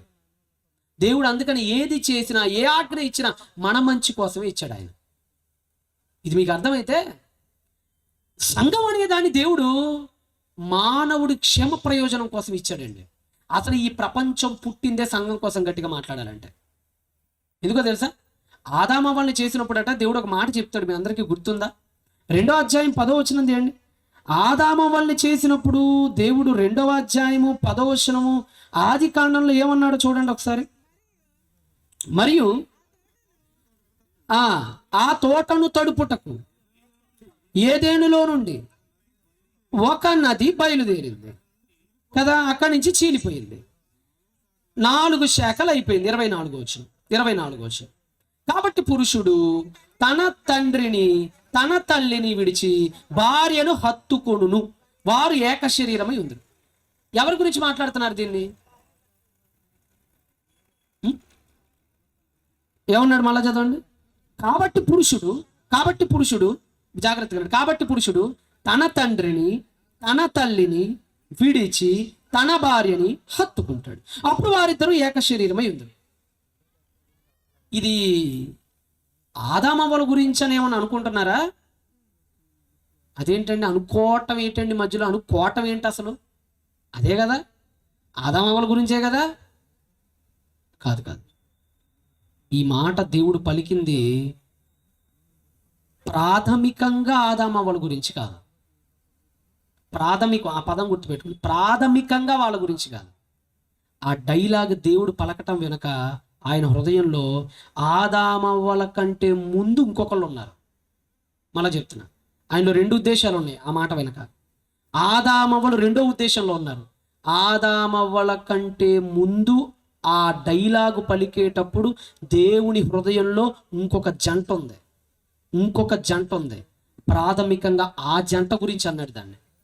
అది ఏంటో అపోస్తలుడైన పౌలు మహాశయుడు ఎఫెస్సీ సంఘానికి పత్రికను రాస్తూ ఏమన్నాడో అద్భుతమైన మాట, చాలా డీప్ వర్డ్స్ అనమాట. అది 5వ అధ్యాయం 21 ఏమన్నాడు చూడండి. ఎఫెస్సీలకు రాసిన పత్రిక 5వ అధ్యాయము 21 చదవండి. క్రీస్తు నందలి భయముతో ఒకడినొకడు లోబడి ఉండండి, ప్రభువునకు వలె సొంత పురుషులకు లోబడి ఉండండి. క్రీస్తు సంఘానికి ఏమై ఉన్నాడు? శిరస్సై ఉన్నాడు. పురుషుడు భార్యకు శిరస్సై ఉన్నాడు. క్రీస్తు శరీరానికి ఏమై ఉన్నాడు? రక్షకుడై ఉన్నాడు. సంఘము క్రీస్తునికి లోపడినట్లు 31 చదవండి. ఇప్పుడు 31కి రండి. ఎలా చదువుకుంటా వచ్చి 31లో ఈ మాట అంటాడు. ఈ హేతువు చేత, జాగ్రత్తగానండి, ఈ హేతువు చేత పురుషుడు తన తండ్రిని తన తల్లిని విడిచి, ఎక్కడ కనపడింది మీకు ఇందాక ఈ మాట? ఆది కాండం 2వ అధ్యాయం 24. అదే ఇక్కడ ఉటంకిస్తున్నాడు మళ్ళా పౌలు. ఏమన్నాడంటే ఈ హేతువు చేత పురుషుడు తన తండ్రిని తల్లిని విడిచి తన భార్యని హత్తుకును, వారిద్దరూ ఏక శరీరం అగుదురు. ఈ మర్మము గొప్పది. ఇది మర్మమట. ఇది మర్మం అంటే ఇది. మీ మర్మం అంటే అర్థం ఏంటి? మీకు ఆదామవ్వల గురించి అయితే ఇది మర్మం ఎందుకు అయితే? పౌలు చెప్తున్నాడు, నాయన మీకు అది అర్థం కాలేదు నాయన, అసలు ఇది పెద్ద మర్మం ఉంది దానిలో. నేను ఆదామవ్వల గురించి అంటున్నాను అనుకోమాకన్నా ఆయనే చెప్తున్నాడు, చదవండి. ఈ మర్మము గొప్పది. అయితే నేను ఆదామును గురించి మాట చెప్పట్లేదు మర్మం అని. ఇది మర్మం అని నేను ఆదామవ్వల గురించి కాదట ఏం చెప్తుంది. ఇది మర్మము, దీనిలో మర్మం ఉంది అని నేను ఎవరి గురించి చెప్తున్నానంటే, అయితే నేను క్రీస్తును గూర్చియు సంఘమును గూర్చియు చెప్పుచున్నా. అది సంగతి అంటే తల్లిని తండ్రిని విడిచి అతను తన భార్యని హత్తుకొనును, వారు ఏక శరీరమయ్యుందురు అనే మాట ప్రాథమికంగా ఆదామవ్వల గురించి కాదట, అక్కడ ఒక మర్మం పెట్టాడట దేవుడు. ఆ మర్మం అట క్రీస్తుకు సంఘానికి ఉద్దేశించి చెప్పాడట. అసలు అదే అక్కడ పౌలు చెప్తుంది. అంటే సంఘం అంటే హవ్వ, ఆదాం అంటే క్రీస్తు. అందుకని మీరు ఆదామవ్వల జీవితంలో అణువణువున సంఘం యేసు కనపడతానే ఉంటారు. రైట్? ఫర్ ఎగ్జాంపుల్, ఆదాము ఎక్కడ నుండి హవ్వ తీయబడింది? ఆదాము శరీరంలో పక్కటెముక నుండి హవ్వ తీయబడింది. అక్కడ ఒక మర్మం ఉంది. అక్కడ కూడా మళ్ళీ మర్మం ఉంది. ఏంటా మర్మం? యేసుక్రీస్తు వారికి ఈ పక్కలోనే బల్లెం పోటు పొడిచారు. ఆ తర్వాత ఆయన చచ్చిపోయారు. ఆ బల్లెం పోటు ద్వారా ఆయన చచ్చిపోవటాన్ని బట్టే సంఘం పుట్టింది. ఇది అక్కడ ఉన్న మర్మం. అంటే ఆదాముకి పక్కలోనే ఎందుకు గాయం జరిగిందంటే భవిష్యత్తులో రాబోయే యేసుకు పక్కలో గాయం జరిగింది కాబట్టి. రెండో విషయం, ఆదాము మరణం తాను కొని తెచ్చుకుంటే రాలా. హవ్వమ్మ మరణం తెచ్చుకోండి, ఆ మరణాన్ని ఆదాముకి ఇవ్వటం ద్వారా వచ్చింది. యేసుకి మరణం ఆయన చేసిన పాపం వల్ల రాలా. మనం పాపం చేయగా మన కోసం ఆయన ఆ మరణాన్ని స్వీకరించి చచ్చిపోయాడు. మనకి చాలా ఉంది ఇక్కడ. ఆదామేసే ప్రతి అడుగులో బ్లూ ప్రింట్ యేసు ప్రభుదే. కానీ ఆదాం చేసిన తప్పుడు యేసుకు వర్తించాం. దీని టైపాలజీ ఆఫ్ ద వెర్సెస్ అంటారు. టైపాలజీ అంటే అర్థం ఏంటంటే భక్తుల నీతి మార్గాలలో ప్రతి మార్గంలో యేసు ఉంటాడు, భ్రష్ట మార్గంలో యేసు ఉంటాడు. యోనా ఉన్నాడు, యోనా చేప మింగింది, అది నా గురించి అన్నాడు. కానీ యోనా దేవుడికి వ్యతిరేకంగా మారిపోయి నీనివేకి వెళ్ళిపోయాడు. అది మాత్రం నీనివే కాదు, స్పెయిన్కి వెళ్తాడు, తర్షీష్కి. అది మాత్రం యేసుకు వర్తించింది. ఇప్పుడు యోసేపు ఉన్నాడు. యోసేపు గారు చచ్చిపోయేటప్పుడు ఏమని చెప్పాడు? నా ఎముకలు తీసుకెళ్ళి ఎక్కడ పాతి పెట్టమన్నాడు? గుర్తుందా మీకు? ఆదికాండం 50వ అధ్యాయం చివరిలో చెప్తాడు. యోసేపు చచ్చిపోయేటప్పుడు చెప్తాడు, రే నాయన నా ఎముకలు తీసుకొని వెళ్ళి కణాల్లో పాతి పెట్టమంటాడు. దీనిలో ఒక మర్మం ఉంది. ఆ మర్మం ఏంటో తెలుసా? యోసేపు చచ్చిపోయిన తర్వాత ఎముకలు ఎలాగైతే లేచి ఇంకొక ప్రాంతానికి వెళ్ళాయో, యేసు ప్రభు వారు చచ్చిపోయిన తర్వాత ఆయన శవం లేచి మరలా ఇంకొక ప్రాంతానికి వెళ్ళిద్ది. ప్రతి చోట యేసు మర్మాలు దాగుంటాయి బైబిల్లో.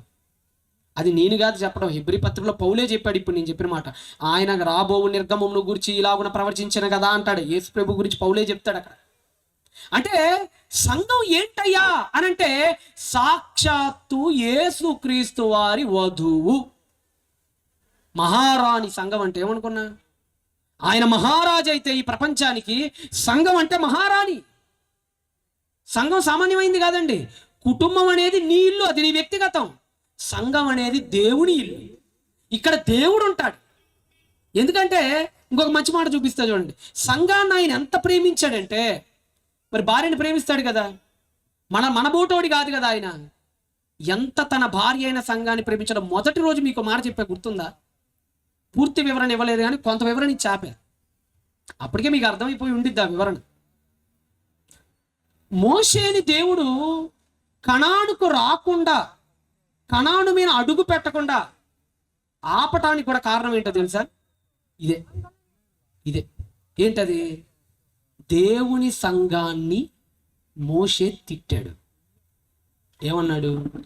ద్రోహులారా, రెబల్స్ అని ఉంటుందండి. అంటే తిరుగుబాటు చేయవారలారా అని అర్థం. దాని అర్థం చాలా కోపం వచ్చేసింది దేవుడికి. నెక్స్ట్ పాయింట్ నెంబర్ 2, రాతి పలకలు, 10 కమాండ్మెంట్స్ ఉంటాయి కదా, 10 ఆజ్ఞలు. రాతి పలకల్ని కొట్టి విరక్కొట్టిన దేవుడు అప్పుడు ఏం మాట్లాడలేదు. మళ్ళీ ఇంకో కొత్త రాతి పలకల్ని ఇచ్చాడు. బండని కొట్టేటప్పటికి దేవుడికి చాలా కోపం వచ్చేసింది. ఎందుకో తెలుసా? దేవుడు అంతగా ఎందుకు శిక్షించాడో తెలుసా? ఒకటే, నీ కుటుంబంలో సమస్య వచ్చింది మోషే, నేను అర్థం చేసుకోగలను. మీ అక్క చనిపోయింది, ఓకే, నేను అర్థం చేసుకోగలను. కానీ ఒకటి గుర్తుపెట్టుకో, అది నీ సమస్య. నీకు ప్రజలు సమస్యగా ఉన్నారేమో, నాకు వాళ్ళు కావాలి.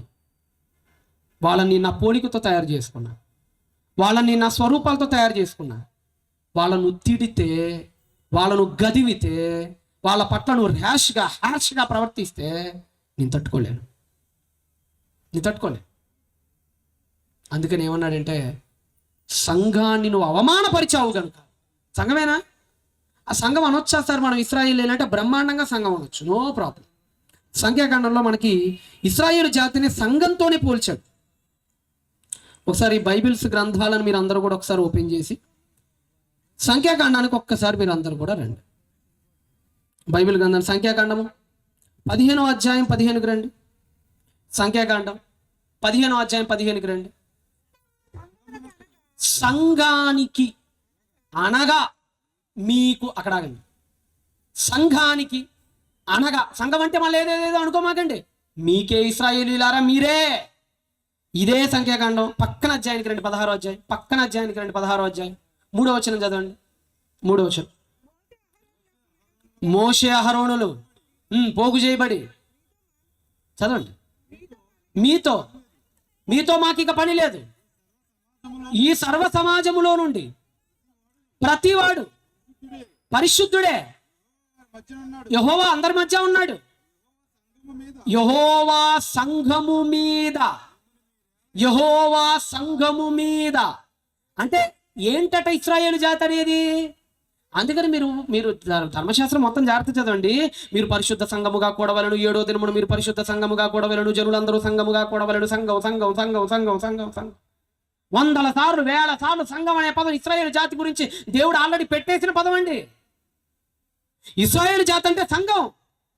ఆ సంఘాన్ని మోషే గదివాడు. 20వ అధ్యాయానికి రండి. సంఖ్యాకాండం మొదటి రోజు ఆల్రెడీ మనం కొంతవరకు ధ్యానించాం దీన్ని. సంఖ్యాకాండం 20వ అధ్యాయం. సంఘం తప్పు చేసింది, అది దేవుడు చూసుకుంటాడు. నీళ్ళు ఇవ్వాల్సింది మోషేవి, బావిని తవ్వేవి, నీళ్ళు ఇవ్వ అవసరం లేదు కదా. మోషేకే ఎంత బాధ ఉంటే భూమి మీద, ఆ దైవానికి ఎంత బాధ ఉండాలి మరి వీళ్ళ మీద? ఆలోచించండి. మోషే వాళ్ళ అక్క చచ్చిపోయిందని ఇంత బాధపడితే, మరి ఆయన తన సొంత కొడుకుని చంపేసుకున్నాడు. మరి వీళ్ళందరి కోసం ఆయన ఎంత బాధపడాలి? ఆయన ఎన్ని శ్రమలు అనుభవించాడు. మనకి మోషే శ్రమలు అనుభవిస్తున్నాం, మనకు తెలుసు. మోషే వెనకమాల ఉన్న దేవుడి కన్నీళ్లు మనకు తెలియట్లా. వాళ్ళందరికీ బంగారం ఇస్తే ఆ బంగారంతో దూడం చేశారు, ఎంత బాధపడి ఉంటాడు. వాళ్ళందరికీ వస్త్రాలు నలక్కుండా చేస్తే ఆ వస్త్రాలు కింద వేసుకొని వ్యభిచారం చేశారు, ఎంత బాధపడి ఉంటాడు. వాళ్ళందరికీ ఇల్లు కట్టిస్తే మిద్దెల మేడలెక్కి అష్టారోతు దేవతను పూజించారు, ఆయన ఎంత బాధపడి ఉంటాడు. దేవుడి కన్నీళ్ళ కంటే ఎక్కువ కన్నీళ్ళ మోషే రాల్చింది. దేవుడు పడిన వేదన కంటే అధిక వేదన మోషే పడింది.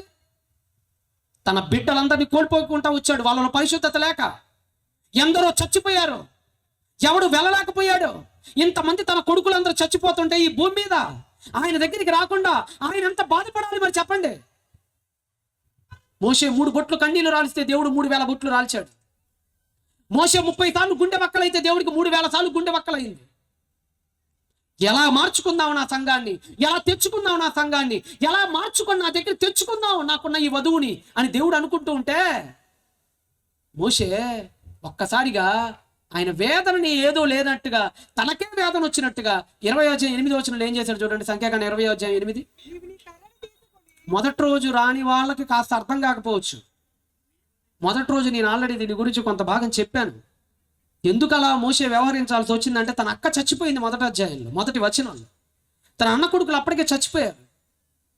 38 సంవత్సరాల చరిత్ర అండి సంఖ్యాకాండం. మొత్తం 40 ఏళ్ళ 38 ఏళ్ళ సంఖ్యాకాండంలోనే ఉండేది చరిత్ర. సొంత అన్న చచ్చిపోయాడు, కుటుంబం అంతా నేలరాడిపోయింది. అది దాని వెనక సంఘటన నేపథ్యం. చదవండి, ఆ 8వ వచనం చదవండి. నీవు నీ కర్రను తీసుకొని నీవును నీ సహోదరుడైన అహరోనును ఈ సమాజాన్ని పోగు చేసి వారి కన్నుల ఎదుట ఆ పండుతో మాట్లాడాలి. 25 లక్షల మంది మోషే, ఎవరి ఆకలి వాళ్ళది, ఎవరి దప్పిక వాళ్ళది, ఎవరి శక్తి వాళ్ళది. వృద్ధులు ఉంటారు వాళ్ళలో, పిల్లలు ఉంటారు వాళ్ళలో. ఓకే, మీ అక్క చచ్చిపోయింది నీ కాదనట్లా. వేల మంది జనాలు ఉన్నారు, మరి వాళ్ళ పసిపిల్లలు, వాళ్ళకి నీళ్ళు ఎలాగా, వాళ్ళ జీవితాలు ఎలాగా? నువ్వు ఒక కోణంలోనే ఆలోచిస్తున్నావు. నువ్వు నీ ఒక్కడి గురించి ఆలోచించుకుంటావు, నేను 25 లక్షల మంది గురించి ఆలోచిస్తున్నా. నువ్వు నీ ఒక్క సమస్య గురించి ఆలోచిస్తున్నావు, నేను చచ్చిపోయి గతంలో వేలాడి శవాలైపోయిన కొన్ని లక్షల మంది శవాలను చూస్తున్నా. అందుకని దేవుడు ఏమన్నాడంటే, మాట్లాడు నువ్వు అని చెప్పాడు. అది కూడా ఎప్పుడంటే కన్నుల ఎదుట. ఎందుకంటే మళ్ళీ కళ్ళు మూసినప్పుడు చేయకూడదు ఈ పనులు, వారి కన్నుల ఎదుట. చదవండి. నీవు వారి కొరకు బండలో నుండి రప్పించి సమాజానికి వారి పశువులకి త్రాగుటికి ఇచ్చేయాలంటే, ఇవన్నీ నాకు అనవసరం. మోషే ఆయన సన్నిధిలో నుండి ఆ కర్రను తీసుకొని, ఆ తర్వాత మోషే అహరోనులు ఆ బండ ఎదుట సమాజాన్ని అనగా సంఘాన్ని, సమాజం అంటే సంఘమే, సంఘం మొత్తాన్ని పోగు చేసి వారితో వింటారు, ద్రోహులారా.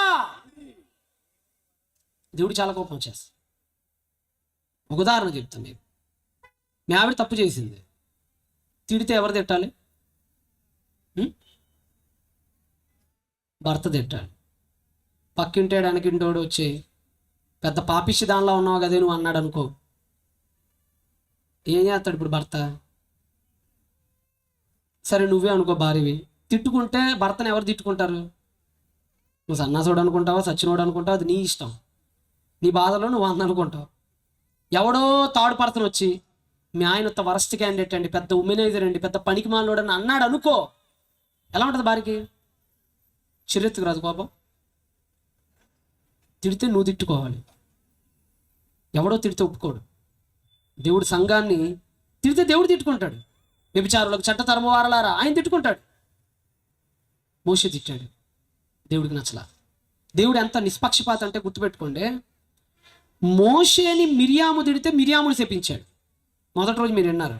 దేవుడు నిష్పక్షపాతం గురించి చెప్తున్నా. మోషేని మిరియాము ఏం చేసింది? తిట్టింది. నువ్వేంది ఎట్లా తయారయ్యావని తిట్టింది. అప్పుడు దేవుడు ఎవరిని శపించాడు? మిరియాము. ఇప్పుడు మోషే సంఘాన్ని తిట్టాడు. ఇప్పుడు దేవుడు ఎవరిని శపించాడు? మోషే. ఒకప్పుడు మోషే పక్షాన ఉన్నాడు, మిరియాముని శపించాడు. ఇప్పుడు సంఘం పక్షాన ఉన్నాడు, మోషేని శపించాడు. దేవుడికి సంఘానికి మించింది ఈ ప్రపంచంలో ఏదీ లేదు. మీకు దాని విలువ తెలియదేమో. అందుకనే సంఘం అనగానే చాలా మందికి అలుసు. సంఘం అనగానే ఏముందిలే అనుకుంటారు. దేవుడికి కనుగుట్టుతో సమానం సంఘం అంటే. నా కనుగుట్టుని ముట్టినట్టే అన్నాడు. ఇంకో మాట ఏమన్నాడు తెలుసా? నా కనుపాప వల్లే మిమ్మల్ని చూసుకుంటాను అన్నాడు. అదే ద్వితీయోపదేశకాండం 32వ అధ్యాయం. సరే అది కూడా తీస్తారా? వీలైతే తీయండి. ఇశ్రాయేలు సర్వ సమాజాన్ని దేవుడు 32వ అధ్యాయం 10లో ఏమన్నాడు చూడండి. ఇదే ద్వితీయోపదేశకాండం 32వ అధ్యాయం 10 తీయండి. ఇదే ద్వితీయోపదేశకాండం 32వ అధ్యాయం 10వ వచనం. అరణ్య ప్రదేశములోను భీకర ధ్వని గల పాడైన ఎడారిలోను వాని కనుగొని ఆవర్చి పరామర్శించి తన కనుపాప వలె దేనిలాగట? కనుపాప అంటే చెప్పండి. ఇది కను రెప్ప. కనుపాప అంటే లోపల ఉండే రెటీనా. నీ కంటి మీద పడితే ఎలా ఉంటుంది? నీకు ఎంత కేర్ తీసుకుంటావు నీ కళ్ళ విషయంలో? కంట్లో ఏదైనా పడితే అసలు నువ్వు ఉండగలుగుతావు? వెంటనే నీళ్లు పెట్టి కడిగేసుకోరు. కళ్ళల్లో నలకబడ్డ, కళ్ళల్లో దుమ్ము పడ్డ వెంటనే మనకు అస్సలు ఓర్చుకోలేమండి. కాళ్ళులో ముళ్ళు గుచ్చుకున్నా ఓర్చుకోగలమేమో, అదేనా? మీలో చాలా మందికి చిన్నప్పటి నుంచి గాజు పెంకులు గుచ్చుకొని ఉంటాయి కాళ్ళల్లో, ముళ్ళు గుచ్చుకొని ఉంటాయి కాళ్ళల్లో, లేదంటే తెలియకుండా చిన్న చిన్న చెక్క పేళ్ళు గుచ్చుకొని ఉంటాయి కాళ్ళలో. పర్లేదు, ఓర్చుకోవచ్చు. కాసేపు కుంటుకుంటా నడుచుకొని ఇంటికి వచ్చి నిదానంగా అలా పిన్నీస్ పెట్టు, ఇంకోటి పెట్టు తీసుకోవచ్చు. కాస్త టైం తీసుకుంటారు, ఏం పర్లేదు, నో ప్రాబ్లం. కళ్ళలో పడితే చెప్పండి, ఒక్క నిమిషమైనా మీరు ఉండగలరా అక్కడ? బండి మీద వెళ్ళేటప్పుడు ఎన్నోసార్లు మీకు దోమలు పడుతుంటాయి, మీటింగ్ల నుంచి వెళ్ళేటప్పుడు కూడా చాలామందికి. అసలు డ్రైవ్ చేయగలరా? వెంటనే ఆపేసి వెంటనే నీళ్ళు తీసేసుకొని వెంటనే కడిగి, అసలు ఎందుకు అంతగా దాన్ని మనం రక్షించుకుంటాం. దేవుడు సంఘాన్ని కనుపాప అన్నాడు, అంతేనండి. ఆ కనుపాపలో నువ్వు ఉన్నావు, గుర్తుపెట్టుకో. సంఘం అంటే వేరేది కాదు, మళ్ళా ఆ కనుపాప నువ్వే. ఆ కనుపాపలో ఉన్న అణువు నువ్వే. ఆ కనుపాప ఎవరో కాదు, అది నువ్వే. అక్క చెల్లెలారు, అన్నదమ్ములారు, గుర్తుపెట్టుకోండి. దేవుడు మిమ్మల్ని ఎంత ప్రేమించాడో గుర్తుపెట్టుకోండి. ఇంకో విషయం చెప్పనా? సంఘాన్ని ఆయన ఎంత ప్రేమించాడు ఇంకో విషయం చెప్పనా? ప్రపంచంలో మోషే కంటే ఎక్కువ ప్రేమించాడు, అహరోను కంటే ఎక్కువ ప్రేమించాడు. ప్రపంచంలో సంఘం కంటే ఆయన దేన్ని ఎక్కువ ప్రేమించలేదు. లేవీకాండం 10వ అధ్యాయంలో సంఘాన్ని దేవుడు ఎంత ప్రేమించాడో మంచి మాట ఉంటుంది చూడండి. లేవియాకాండము 10వ అధ్యాయము 7వ వచనం చూడండి. లేవియాకాండము 10వ అధ్యాయము అక్కడ సందర్భం మీకు నిన్నటి నుంచి చెప్తున్నా కదా. అన్న కొడుకులు చచ్చిపోయారు. మోషే గారి గురించి నేను అంటున్నా, కొంతమంది కన్ఫ్యూజ్ అవుతారేమో. అన్న కొడుకులు అంటే ఎవరు? ఇక్కడే ఈ సందర్భమే అది. 1వ వచనంలో నాదాబు అబీహు వాళ్ళిద్దరికి బాబాయ్ అవుతాడు మోషే నాదాబు అబీహులకి చిన్న ఆయన అవుతాడు బాబాయ్. అన్న కొడుకులు ఇద్దరు చచ్చిపోయారు అక్కడ. 1వ వచనం 2వ వచనం అన్న కొడుకులు చచ్చిపోయారు. 7వ వచనంలో దేవుడు ఏమని చెప్తున్నాడు చూడు. ఏమంటున్నాడు? యెహోవా అభిషేక తైలము అహరోనా నీ మీద ఉంది. యెహోవా అభిషేక తైలం నీ మీద ఉంది నాయన. కాబట్టి మీరు చావకుండానట్లు మీరు ప్రత్యక్ష గుడారము యొక్క బయలుదేరి వెళ్ళకూడదు. ఇంకా వారు మోషే చెప్పిన మాట చేసిరి. మరియు యెహోవా అహరోనుతో ఇట్లా, నేను మీరు ప్రత్యక్షపు గుడారంలోనికి వచ్చినప్పుడు చావకుండునట్లు. 6వ వచనం కూడా చదవండి, బాగుంటుంది. 6వ వచనం. మోషే అహరోనులు అతని కుమారులైన ఎలియాజరు ఈతామారును వారితో మీరు చావకుండానట్లు యెహోవా సర్వ సమాజం మీద ఆగ్రహింపకుండానట్లు మీ తల విరియబోసుకొనకూడదు, బట్టల్ని చింపుకోకూడదు. యెహోవా వారిని కాల్చినందుకు మీ సహోదరుని ఇశ్రాయేలు ఇంటి వారిని ఏడవవచ్చు, మీరు మాత్రమే ఏడవద్దు. మాట చెప్పాడు. నీ ఇంట్లో వాడు చచ్చిపోయారు, అహరోను నీ ఇంట్లో వాడు చచ్చిపోయారా, ఏడవద్దు. ఎందుకు? నువ్వు ఏడ్చుకుంటా కూర్చుంటే నా సంఘానికి బడులు ఎవరిస్తారు? నువ్వు బాధపడుకుంటా ఇంట్లో కుమిలి అయ్యో నా కొడుకులు చచ్చిపోయారు అని అంటే సంఘానికి బోధలు ఎవరు చేస్తారు? నా వాక్యాలు ఎవరు చెప్తారు? వాళ్ళ బ్రతుకులు ఎవరు సరిదిద్దుతారు? నువ్వు ఏడవకూడదు. అంటే నీ కుటుంబం కంటే సంఘ ప్రయోజనం ముఖ్యం. అంతేనండి. ఈరోజు అదేదో మీరేదో అనుకోమాకండి. ఇప్పుడు ఫర్ ఎగ్జాంపుల్గా ఈరోజు మనం ప్రపంచాన్ని చూస్తూ ఉన్నాం. కొంతమంది కుటుంబాల కంటే వాళ్ళు ఆడే ఆటలకి ఎక్కువ విలువిస్తారండి.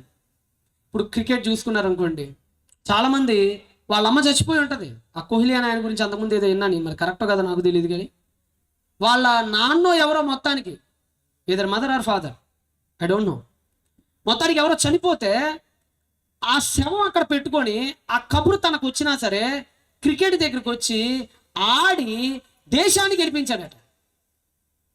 అంటే కుటుంబం కంటే దేశం ముఖ్యం అని చెప్పుకుంటున్నాం కదా. మొన్న ఒకటి చూశాను నేను. మొన్న 10th ఏదో ఎగ్జామ్స్ జరిగినాయి కదా.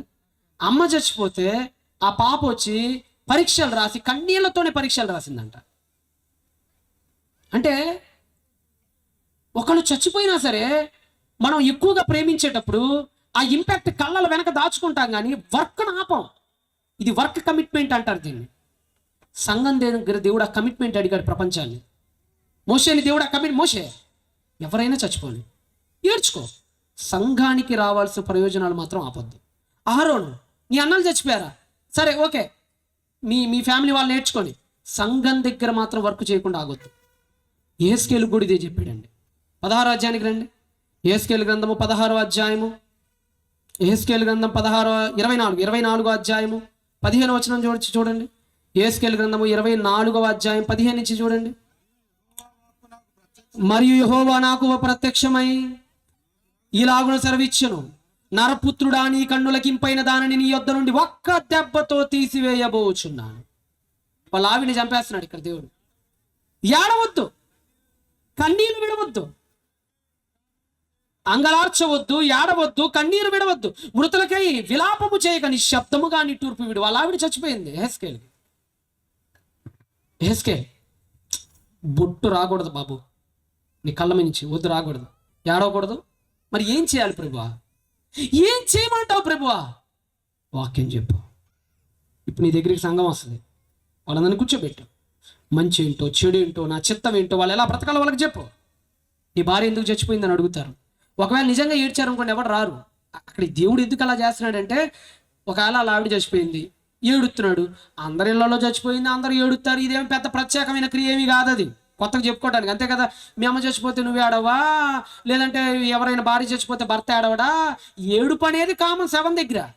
అందరిలా నువ్వు ఏడిస్తే అన్ని శవాల్లో లాగా ఇది కూడా మారిపోయింది. నాకు ఏడవద్దు. నువ్వు మీ ఆవిడ చచ్చిపోయిందా, అలా కూర్చో, ప్రభువా ఎన్నో మధుర జ్ఞాపకాలు ప్రభువా, ఏడవద్దు నాయన.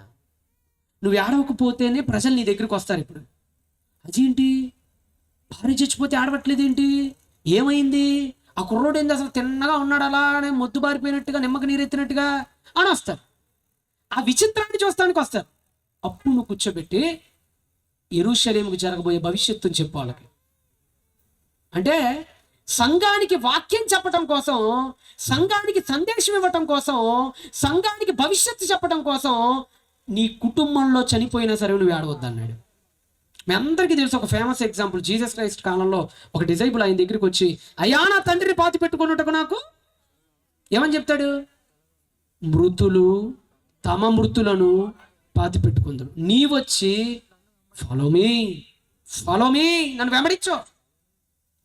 అంటే ఈ సందర్భాలన్నీ మనం ఆలోచిస్తుంటేనండి, అసలు సంఘానికి ఆయన ఎంత పెద్ద పీట వేశాడో, సంఘం అనేది ఆయన ఎంత శిఖరాగ్రాన చూస్తున్నాడో మనకు అర్థమవుతుందండి. సంఘం కోసం మోషేని ఎదురు తిరుగుతున్నాడు, సంఘం కోసం అహరోనికి కమాండ్స్ ఇస్తున్నాడు, సంఘం కోసం హెచ్కేల్కి విషయాలు చెప్తున్నాడు. సంఘం దేవుడి బుర్ర నిండా సంఘమేనండి. అలాంటి సంఘంలో నువ్వు సభ్యుడవేనా? ఆలోచించు ఒకసారి.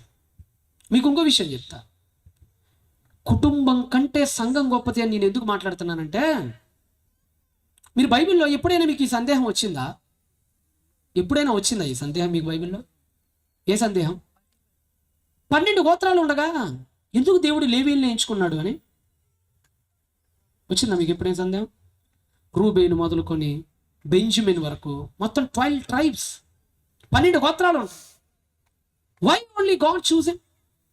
ఎందుకు దేవుడు కేవలం లెవైట్స్ని మాత్రమే ఎంచుకున్నాడు? లేవీల్ని మాత్రమే దేవుడు ఎందుకు ఎంచుకున్నాడు? యోసేపు మంచోడు కదా, యోసేపు కంటే గొప్పవాడు ఎవడని ఉన్నాడు వాళ్ళలో? మరి యోసేపు గోత్రాన్ని దేవుడు ఎందుకు ఎంచుకోవాలా? రూబేను గోత్రాన్ని ఎందుకు ఎంచుకోవాలా? సరే జెబూలు, నఫ్తాలి, దాన్, గాడ్, డాన్ చాలా మంది, వాళ్ళందరినీ దేవుడు ఎందుకు ఎంచుకోవాలా? Why only లెవైట్స్? ఎందుకు కేవలం లేవీయులే? దీనికి ఆన్సర్ కూడా దేవుడు ఇచ్చేసాడు. ఏంటో తెలుసా? లేవీయులు ఎందుకో తెలుసా? లేవీయులు సంఘాన్ని కుటుంబం కంటే ఎక్కువ ప్రేమించారు. ఎలాగో తెలుసా? ద్వితీయోపదేశకాండం మంచి మాట, దేవుడే సెలవిచ్చిన మాట.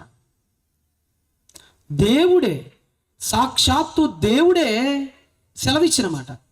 33వ అధ్యాయం డ్యూటెరానమీ, క్షమించండి, ద్వితీయోపదేశకాండం 33వ అధ్యాయానికి రండి. ఇక్కడ దేవుడు ఎందుకు తాను ఇన్ని గోత్రాలు ఉండగా లేవీయులను మాత్రమే ఎందుకు సెలెక్ట్ చేసుకున్నాడని మాట్లాడుతూ 8వ వచనంలో ఇలా అన్నాడు. 8వ వచనం 33వ అధ్యాయము 8వ వచనం. లేవీని గూర్చి ఇట్లా నేను, జాగ్రత్తగా నండి, లేవీని గూర్చి ఇట్లా నేను ఏమన్నాడట? నీ తుమ్మీము, నీ ఊరీము, నీ భక్తునికి కలవు. జాగ్రత్తగా నండి. అయ్యా, లేవీ గురించి దేవుడు ఆత్మ ప్రేరణతో మోషే ద్వారా మాట్లాడిస్తున్నాడండి. లేవీ నా భక్తుడు, నా తుమ్మీము తెలుసు, నా ఊరీము తెలుసు. తుమ్మీము ఊరీములు అంటే దేవుడి భవిష్యత్తు అని చెప్పే పలకలను చూసి చెప్తారండి. ఇక్కడ 12 వజ్ర వైఢూర్యాలు పొదగబడి ఉంటాయి లేవీడికి. బ్రెస్ట్ ప్లేట్ అంటారు దాన్ని. ఆ బ్రెస్ట్ ప్లేట్ మీద వచ్చే కాంతి పుంజాలతో చెప్తారు వాళ్ళు యుద్ధానికి వెళ్ళాలా లేదని. దట్ ఈజ్ ఉమ్మీమ్ అండ్ పూరీం. చదవండి. ఉమ్మీము ఊరీము నీ భక్తుడికి కలవు, మస్సాలో నీవు అతన్ని పరిశోధించితివి. లేవీనట ఊరకనే చేయలేదట, లేవీని ఎన్నుకోవటానికి దేవుడు పరిశోధించాడట. లేవీని దేవుడు ఊరకనే ఎన్నుకోలా, పరిశీలించాడట. మస్సాలో ఎలా పరిశీలించాడట చదవండి. మెరీబా నీళ్ళ యొద్ద అతనితో వివాహము పడితివి, అతడు నేను వాణి నెరుగనని తన తండ్రిని గూర్చియు తన తల్లిని గూర్చియు అనేను. ఏమన్నాడట లేవి? దేవా మా అమ్మ ఎవరో నాకు తెలియదు దేవా, మా నాన్నెవరో కూడా మాకు తెలియదు దేవా. మీకు ఆ పదాలకు డెప్త్ అర్థమైద్ది, ఉండే కొంది మీకు చెప్తాను.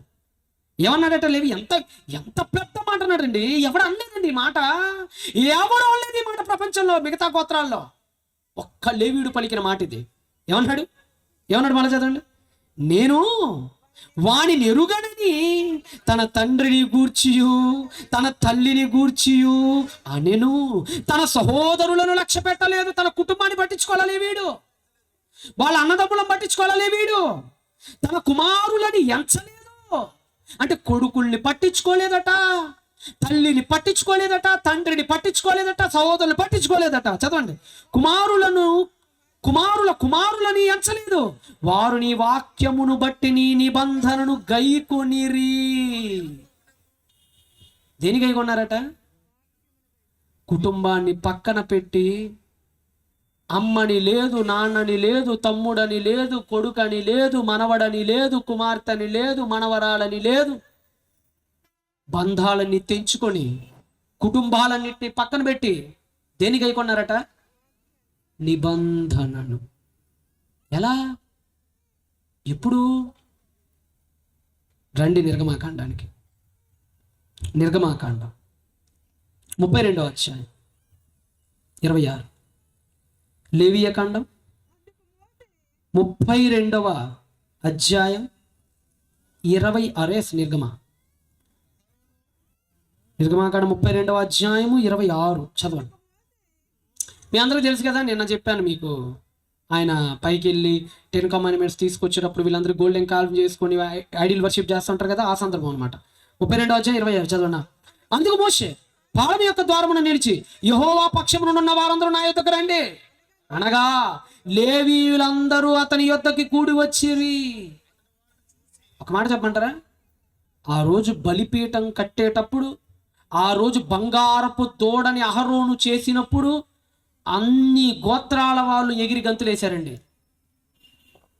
లేవీయులు ఒక్కళ్ళే దూరాన కూర్చొని దేవుడి వైపు చూసి ఏడుస్తున్నారు.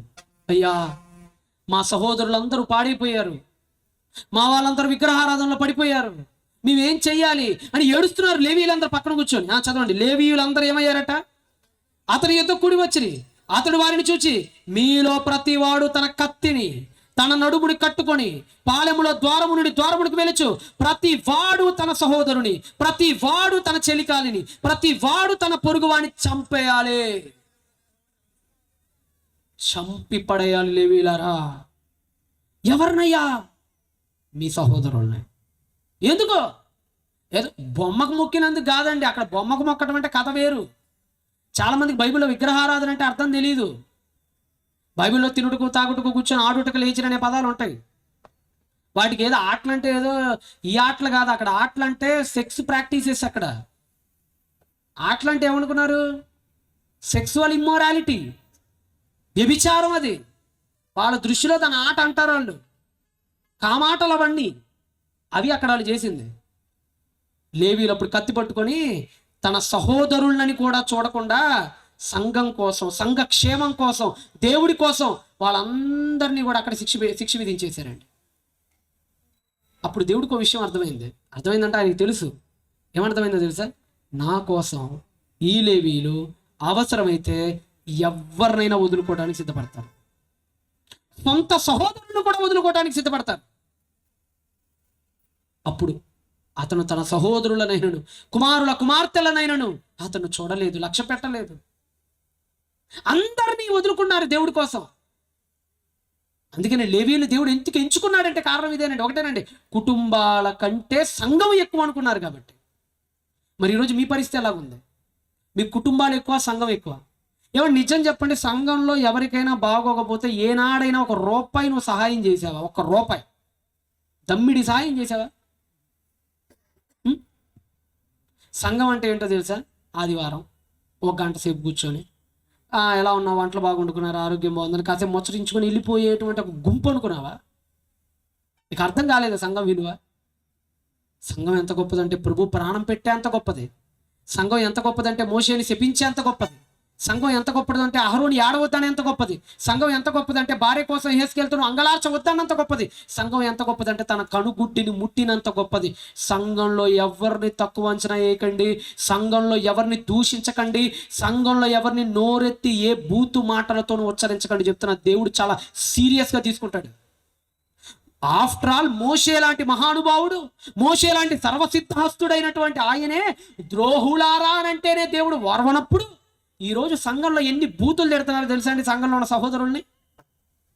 నీ స్థాయి అంత. మోషేనే దేవుడు ఒప్పుకోలేదు అక్కడ. నీ స్థాయి అంత.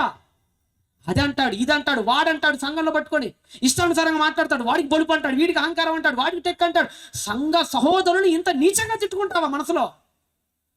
ఎవరిని తిడుతున్నావో తెలుసా? దేవుడు గుండెకాయని తిడుతున్నావు అన్న సంగతి గుర్తుపెట్టుకో. నువ్వు కూడా అదే సంఘంలో ఉన్నావన్న సంగతి గుర్తుపెట్టుకో. దేవుడు సంఘాన్ని ఏమని అంటే మాత్రం ఓర్చుకోలేడండి. దేవుడు సంఘానికి కీడు చేసే పని అననీయ చేసిన ఓర్చుకోడు, తప్పీరా చేసిన ఓర్చుకోడు. హెరోదు చేసిన ఓర్చుకోడు. ఎవరినైనా సరే దేవుడు కడముట్టిచ్చేస్తాడు సంఘం జోలికి వస్తే. మరి ఎందుకంటే ఈరోజు సంఘాలు ఇన్ని జరుగుతుంటే దేవుడు స్పందించట్లేదు అంటే వీటికి మహిమ కోసం. అది మళ్ళీ వేరే టాపిక్ ఉంది. స్టెఫెను దగ్గర పౌలు సంఘానికి హింస చేయబట్టే పరిచర్య వ్యాపించింది. అక్కడ దేవుడికి ఒక పాజిటివ్ యాంగిల్స్ ఉన్నాయి, అందుకని కాస్త క్షేమంగా ఉన్నాడు. కానీ లేదంటే అందరినీ దేవుడు శిక్షించేస్తాడు సంఘం జోలికి వస్తే. ఒక మంచి మాట చూడండి, బైబిల్ గ్రంథాలను తెరచి సంఘానికి ఆయన చేసినటువంటి మంచి మాట. ఒకసారి మీరు అందరూ కూడా రోమీలకు రాసిన పత్రిక 9వ అధ్యాయం. అపోస్తలుడైన పౌలు మహాశయుడు తన సహోదరుల కోసం, తన సమాజం కోసం చివరికి యేసుక్రీస్తు నుంచి కూడా నీ వేరైపోవటానికి సిద్ధం అన్నాడండి. కాపాడుకోవటం కోసం సంఘాన్ని అంత ప్రేమించాడండి ఆయన, సహోదరులను అంత ప్రేమించాడండి ఆయన. ఏమన్నాడు చదవండి, రోమీలకు రాసిన పత్రిక 9వ అధ్యాయం 1 నుంచి 3 చదవండి. నాకు బహు దుఃఖం. పౌలుకి దుఃఖం వస్తుందట. ఎందుకయ్యా దుఃఖం? పెళ్లి కాలేదని ఏమన్నా బాధ? లేదంటే ఎందుకు నీకు దుఃఖం అంటే, నా దుఃఖం ఏం లేదురా, నా సోదరులు మారట్లేదు, దేవుడి వాక్యానికి రావట్లేదు, దుఃఖం అట. నాకు దుఃఖము కలుగుచున్నది క్రీస్తునందు. నిజంగా చెప్తున్నాను, నీ ఏదో మాట వరుసకి చెప్పట్లేదు. కొంతమంది మాట వరుసగా అంటాడు, మీకోసం ప్రార్థన, మాట వరుసగా అంటారు. సార్ మా కోసం ప్రార్థన చేయండి సార్ అని చేస్తాను, మన వ్యక్తిగత ప్రార్థనలో జ్ఞాపకం చేసుకుంటారు అంటారు. మాట వరుస, అవన్నీ అబద్ధాలు ఇవన్నీ. ఎవడు చేయండి నీ కోసం. అమ్మ ఇప్పుడే మీ గురించి అనుకున్నా, మీరు ఫోన్ చేశారంట, ఎవడు అనుకోడు, ఆయన అబద్ధాలు. కానీ పౌలు అంటున్నాడు, క్రీస్తునందు నిజమే చెప్పుచున్నాను, అబద్ధం ఆడుట లేదు, పరిశుద్ధాత్మయందు నా మనస్సాక్షి, నా మనస్సాక్షి కూడా రేపొద్దున దేవుడు అడుగుతాడు, ఒకవేళ నేను అబద్ధం ఆడితే సాక్ష్యం ఇచ్చుతుంది. సాధ్యమైతే గనక, అంటే అర్థం ఏంటి? సాధ్యమైతే గనక, ఇఫ్ ఇన్ కేస్ పాసిబుల్, ఇది నిజంగా గనక సాధ్యమైతే. ఏంటి సాధ్యమైతే? దేహ సంబంధులు నా సహోదరులందరూ నేను క్రీస్తునందు. కరెక్ట్గా చదవండి ప్రియులారా, మళ్ళా చదవండి ఆ వచన భాగం మొదటి నుంచి చదవండి. దేహ సంబంధులైన నా సహోదరుల కొరకు నేను క్రీస్తు నుండి వేరై శాపగ్రస్తుడనై ఉండకూడదును. అంటే నా అన్నదమ్ములు మారతానంటే, నా సంబంధులు మారతానంటే, అరే పౌలు నువ్వే మాకు అడ్డం నాయన, నువ్వు శాపగ్రస్తుడు వైపో, నువ్వు యేసుప్రభుని నమ్ముకోకుండా నువ్వు వెళ్ళిపో, నువ్వు గనక వెళ్ళిపోతే మీ యేసుప్రభుని నమ్ముకుంటావు అని నేనే గనక నా సహోదరులకు అడ్డమైతే, నేను క్రిస్టియానిటీలో ఉన్నాను కాబట్టే నా సహోదరులు క్రీస్తునందుకు రాకపోతే, నేను యేసుక్రీస్తుని విడిచిపెట్టి వెళ్ళిపోయి అవసరమైతే శాపగ్రస్తున్నైపోయి నరకానికైనా వెళ్ళిపోతా. నా సహోదరులు యేసు దగ్గరికి వస్తే చాలు, నేను అడ్డమైతే నేనే చచ్చిపోతా నా సహోదరుల కోసం అన్నాడండి ఆయన. నేనే అడ్డమైతే నా బంధువులకి దేవుని నమ్ముకోవడానికి నేనే మనకు అడ్డుపండగా నిలబడితే, నేనే నా ప్రభువుని వదిలేసి శాపగ్రస్తుని నరకానికి వెళ్ళిపోయి చచ్చిపోతాను. అవసరమైతే మీరు మాట్లాడంటే చెప్పండి రా, నేను చచ్చిపోతానన్నాడండి పౌలు. అంటే అంత ప్రేమించాడా సహోదరుణ్ణి? అంటే క్రీస్తునందు వేరైపోయేంతగా ప్రేమించాడా? అంటే చివరికి తనకు తాను శాపంగా మారిపోవటానికి కూడా సిద్ధపడిపోయాడా? అవును, సహోదరుల మారు మనస్సు కోసం తనను తాను శాపగ్రస్తుడిగా మార్చుకోవటానికి కూడా, క్రీస్తు నుండి వేరైపోవటానికి కూడా రెడీ అయిపోయాడండి. మరి మీరు సహోదరుల కోసం ఏదైనా చేస్తున్నారా? సంఘంలో ఆపదలో ఉన్న వాళ్ళ కోసం ఏదైనా చేస్తున్నారా? గ్రహించండి, గమనించండి. ఎప్పుడు బంధువులకే కాదు, ఇది ఇప్పుడు పోయే బంధం. కానీ సంఘం అనే బంధం ఎంత గొప్పదో తెలుసా? ఎత్తబడేది రేపు సంఘం, కుటుంబం కాదు. ఎత్తబడాల్సింది ఏదట రేపొద్దున? సంఘం. పరలోకంలో నీ కుటుంబ సభ్యుడు వస్తాడో లేదో నాకు తెలియదు, కానీ నీ సంఘంలో ఉన్న నీ ఆత్మీయ అన్నదమ్ముళ్ళు వస్తారు, నీ ఆత్మీయ బంధువులు వస్తారు. వీళ్ళతో నీకు ఇక్కడతో ఎండైపోయే బంధం కాదు, పరలోకంలో తరతరాలు కొనసాగే బంధం, మన అన్నదమ్ముల బంధం. నాకైనా మీకైనా నా కుటుంబం కంటే మీరు గొప్ప.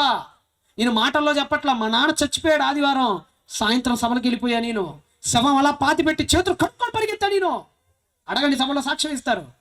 వాళ్ళైతే ఫోన్ చేశారు, అన్న మీటింగ్ క్యాన్సిల్ చేసుకుంటావు నవ్వుతూ. ఇందాక చెప్పాడు కదా మంచి, నాకు పౌలు మాట చాలా ఇష్టం. క్రైసోస్ అంటాడు అక్కడ, అంటే సమయం ఉన్నప్పుడు, సమయం గనక వస్తే, అంటే ఏంటంటే ఛాన్స్ వస్తే వదలకంటాడు.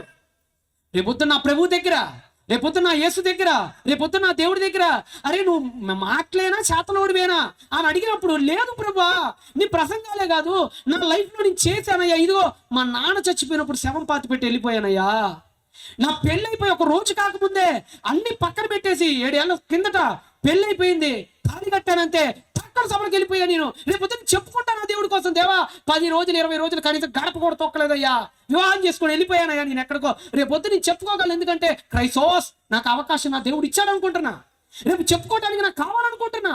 ప్రపంచంలో ఎవరు చచ్చిపోయినా, ప్రపంచంలో ఎవరు బతుకున్నా, ప్రాణాలు పోయినా సంఘం కోసం ఖర్చు పెట్టు నీ సమయం అంతా సోదర సోదరి మనులారా గుర్తుపెట్టుకోండి.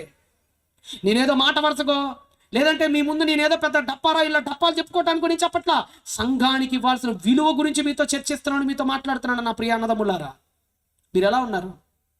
మీ సహోదరుల కోసం ఏదైనా చేస్తున్నారా? పౌలు సంఘాన్ని హింసిస్తుంటే ప్రభు ఏమన్నాడు తెలుసా? మీకు ప్రభు, సౌలా సౌలా వై పర్సిక్యూట్ మీ, ఎందుకు నన్ను హింసిస్తున్నావు అంటే ఏంటి ప్రభు? సంఘాన్ని హింసిస్తే నేను హింసించినట్టే. అవును నాకు కనుక్కుంటు కదా మరి వాళ్ళు. సంఘంలో ఎవరైనా తిడుతున్నామంటే యేసుని తిట్టినట్టే, సంఘంలో ఎవరైనా తోడనాడుతున్నామంటే, సరసోక్తులు వేస్తున్నామంటే, కించపరిచి మాట్లాడుతున్నామంటే, సంఘంలో తక్కువ చేసి చూస్తున్నామంటే, సంఘంలో సభ్యుల్ని ఎటకారంగా మాట్లాడుతున్నామంటే, నీ ఇష్టం వచ్చినట్టుగా బూతులు తిడుతున్నామంటే, అవన్నీ డైరెక్ట్గా నువ్వు యేసు ప్రభువుని తిడుతున్నట్టే. ఆయన తట్టుకోడు, శాపగ్రస్తులు అవుతారు.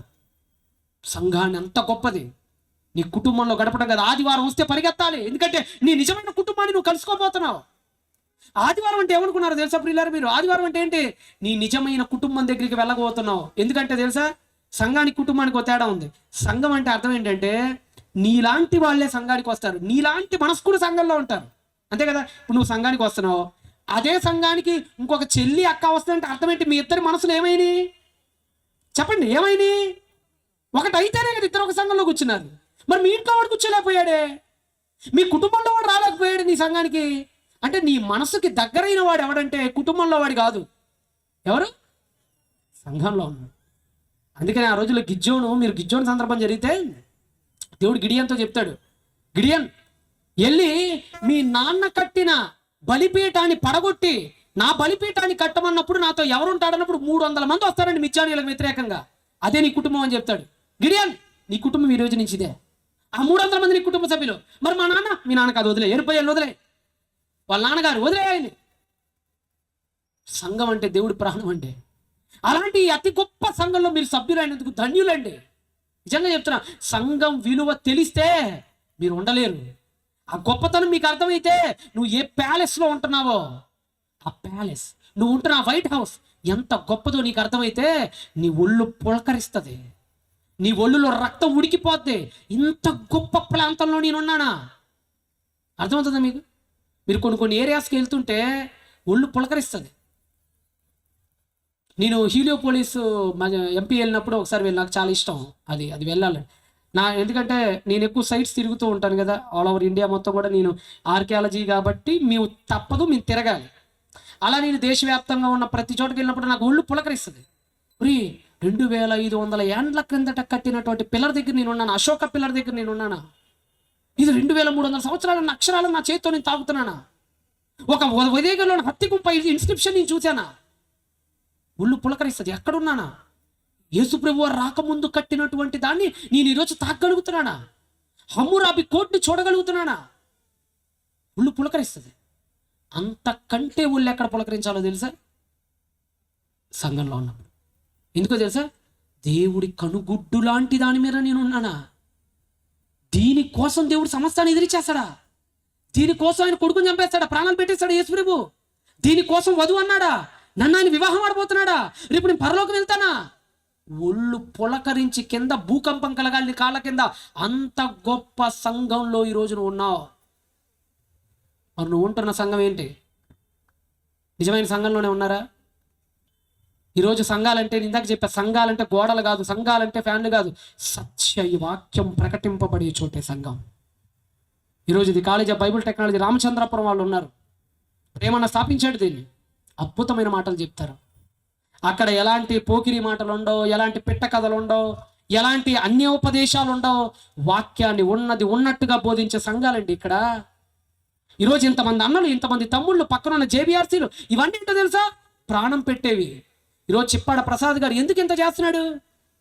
ఎందుకు ఈ మే నెలలో ఆ డబ్బులు ఉంచుకుంటే 2-3 ఏసీలు కొనుక్కోలేడా? లేదంటే ఏమైనా కట్టడాలు కట్టుకోలేడా? లేదంటే బ్యాంకులో శుభ్రంగా దాచిపెట్టుకో, రేపంతా వర్షాకాలం కదా, మే నెల దాటితే పనులు ఉండవు కదా. మరి మే నెల దాటితే జూన్ నెల అంతా వర్షాలు కదా. అప్పుడు అన్నమూత ఉండడానికి ఈ డబ్బులని 1,00,000-2 లక్షలు తీసుకెళ్లి బ్యాంకులో వేసుకుంటే పడు ఉండవా? ఇవన్నీ ఎక్కడి నుంచి వస్తున్నాయి ఆయనకి? అమెరికా నుంచి ఎవరు ఊడిపడుతున్నాయా? నువ్వు మోడీ ప్రభుత్వంలో ఊడిపడుతున్నాయో నీ అంత వెర్రి బాగులో ఇంకెవరు లేడని అర్థం. ఎక్కడి నుంచి వస్తున్నాయి ఇవన్నీ? సొంత కష్టార్జితం అండి. రెక్కలు ముక్కలు చేసుకొని పెడుతున్నారండి. ఎందుకో తెలుసా? సంఘాన్ని కాపాడుకోవాలి, నా అన్నదమ్ముల కుటుంబాలను నిలబెట్టాలి. వాళ్ళ ఆశయం అది. ఒకరోజు రూతు అయోమి ఉన్నారు కదా, రూతు అయోమి ఒక నిజమైన అత్త. నన్ను పాట రెడీ చేసుకున్నాను. నిజమైన అత్త, నిజమైన కోడలు, ఒక అబ్రహాం కుటుంబం, ఒక మోషే కుటుంబం. మీరు విన్నారు కదా. నిజమైన ఆత్మీయ బంధం సంఘం. ఆ సంఘం ఎలా ఉంటుందో, ఈ లోకంలో ఉన్న కుటుంబాలను ప్రేమిస్తూనే సంఘాన్ని అంతకంటే ఎక్కువ ఎలా ప్రేమించాలో మంచి పాట వినండి ఒకసారి. దేవుడే తన ప్రేమను నీ అన్నగా ఈ లోకంలో ఉన్నాడు. నీ నాన్న ఎవరో కాదు, తనలో ఉన్న నాన్న అని ఆ గుణమే నీ నాన్నగా మారింది. నువ్వు పొద్దున్న లెగిస్తే అరిచే మీ అమ్మ ఎవరో కాదు, తనలోని అమ్మ ప్రేమే అమ్మగా మారింది. నీ చెల్లి, నీ అక్క, నీ కుటుంబం, నీ బంధువులు ఎవరో కాదండి, దేవుని ప్రేమ నుంచి ఊడిపడిన ఆయన స్వరూపాలు. మరి వీళ్ళందరితో ఎప్పుడు గొడవలు పడుతూనే ఉంటారా? ఇంట్లో ఎప్పుడు గొడవలు, అలుగుళ్ళు, ఈగోలు, కొట్లాట్లు, పలుకోటాలు, వారాలు ఒకరినొకరు చూసుకోకుండా నీ దిక్కు నువ్వు, అతని దిక్కు అతను. ఏంటండి ఇంత మంచి కుటుంబాన్ని దేవుడిస్తే ఇంతగా తనే అందరిగా మారి అన్ని బంధాల్లో తానే ఉంటే ఆ బంధాలతో నీకు గొడవ ఏంటయ్యా? ఆ బంధాలతో నీకు ఇగో ఏంటయ్యా? ఆ బంధాలతో పలుక్కోకుండా ఈ అడుగులు ఎంతకాలం అయ్యా? నీ కుటుంబంలో శాంతి సమాధానం లేకుండా ఎందుకు బజార్కి ఈడుస్తున్నావయ్యా? ఒకసారి ఆలోచించు. అందరితో బాగుండండి. ప్రపంచంలో అన్నిటికంటే ఉత్తమమైన పని ఏంటో తెలుసా? అందరితో ప్రశాంతంగా, మనని చీకొట్టినోడితో కూడా, మన పైన ఉమ్మేసినోడితో కూడా ప్రభువులాగా చిరునవ్వుతో నవ్వుకుంటూ అందరినీ కౌగిలించుకుంటూ వెళ్ళిపోవటం కంటే ఉత్తమ జన్మ పరమార్థం ఏదీ లేదు. కనుక మీ కుటుంబంతో బాగుండండి. ఆ కుటుంబం కంటే బహు గొప్పదైన సంఘంతో ఇంకా బాగుండండి. సంఘంలో ఆత్మీయులు ఎప్పుడు వదులుకోకండి. కొంతమంది సంఘంలో ఆత్మీయులు కూడా గొడవలు జరుగుతుంటాయి, పలుక్కోరు, విడిపోతుంటారు. వద్దు. కుటుంబంలోనే గొడవలు అయినప్పుడు సర్దుకొని పోతూ, ఒక కుటుంబంలో ఉన్నప్పుడు సంఘంలో గొడవైనప్పుడు ఎందుకు సంఘాన్ని విడిచిపెట్టి వెళ్ళిపోతున్నాం? సంఘంలో ఉండండి, ప్రేమగా పలకరించుకోండి, ఒకరి కష్టాలు ఒకరు తెలుసుకోండి. అందరూ సుభిక్షంగా సర్వసుఖాలతో దేవుని యందు వర్ధిల్లండి. God bless you all and thanks to all. ధన్యవాదాలు. ప్రార్థన చేసుకుందాం. కళ్ళు మూసుకోండి. పరిశుద్ధుడా, నమ్మకం కలిగిన మా కన్న తండ్రి నాయన, రామచంద్రపురం కళాశాల వారు, సహోదరులు చిప్పాడ ప్రసాద్ గారు, సోదరిమణి హేమ గారు దంపతులు ఇరువురు కలిసి వేల రూపాయలు ఖర్చించి సభలను చేయటం వెనక వీళ్ళు బట్టే కానుకలు కాదు నాయన. 100 రూపాయలు పెట్టుబడి పెడితే 20 రూపాయలు కూడా కానుక రాదు. కానుకల కోసం కాదు ఈ సభలు, పేరు కోసం కాదు ఈ సభలు. కేవలం ఒకటే, కుటుంబాలు బాగుండాలి, అందరూ దేవుళ్ళో వర్ధిల్లాలి. కాబట్టి నాయన, మొదటి రోజు అందరూ కుటుంబమేనని, రెండవ రోజు తన స్వకీయ కుటుంబాన్ని ఎలా కాపాడుకోవాలో అని, మూడవ రోజు కుటుంబాలను మించిన అతిపెద్ద కుటుంబమైన సంఘంలో ఎలా వ్యవహరించాలి అని మీ బిడ్డలకు నేర్పించ ప్రయత్నించేది తండ్రి. నా ప్రయత్నంలో లోపం ఉంటే నన్ను క్షమించండి, నా ప్రయాసలో లోపం ఉంటే నన్ను క్షమించండి. మీ బిడ్డలందరికీ మంచి జీవితాలను గ్రహించండి. ఈ సభనైనా కొన్ని గొడవలైనా ఆపగలగాలైనా కుటుంబంలో. ఈసారి కుటుంబంలో గొడవ పడాలి అని అంటారు. నీ గొడవ పడుతున్న వ్యక్తి ఎవరో కాదు, అతను దేవుడి పోలిక. పాపం, దేవుడితో నా గొడవ ఏంటి? ఆయన ప్రేమే నా అన్నగా వచ్చింది, ఆయన ప్రేమే నా నాన్నగా నా అమ్మగా వచ్చింది. వీళ్ళతో గొడవలేంటి? దేవుడి ప్రేమతో నా గొడవ ఏంటి అని ఆలోచించుకొని, ఇక నుండైనా కోప తాపాలు పక్కన పెట్టి చిరునవ్వుతో కుటుంబాలు కలిసిపోయి దేదీప్యమానంగా మీ అందు వెలిగే గొప్ప ధన్యతను అనుగ్రహించారు.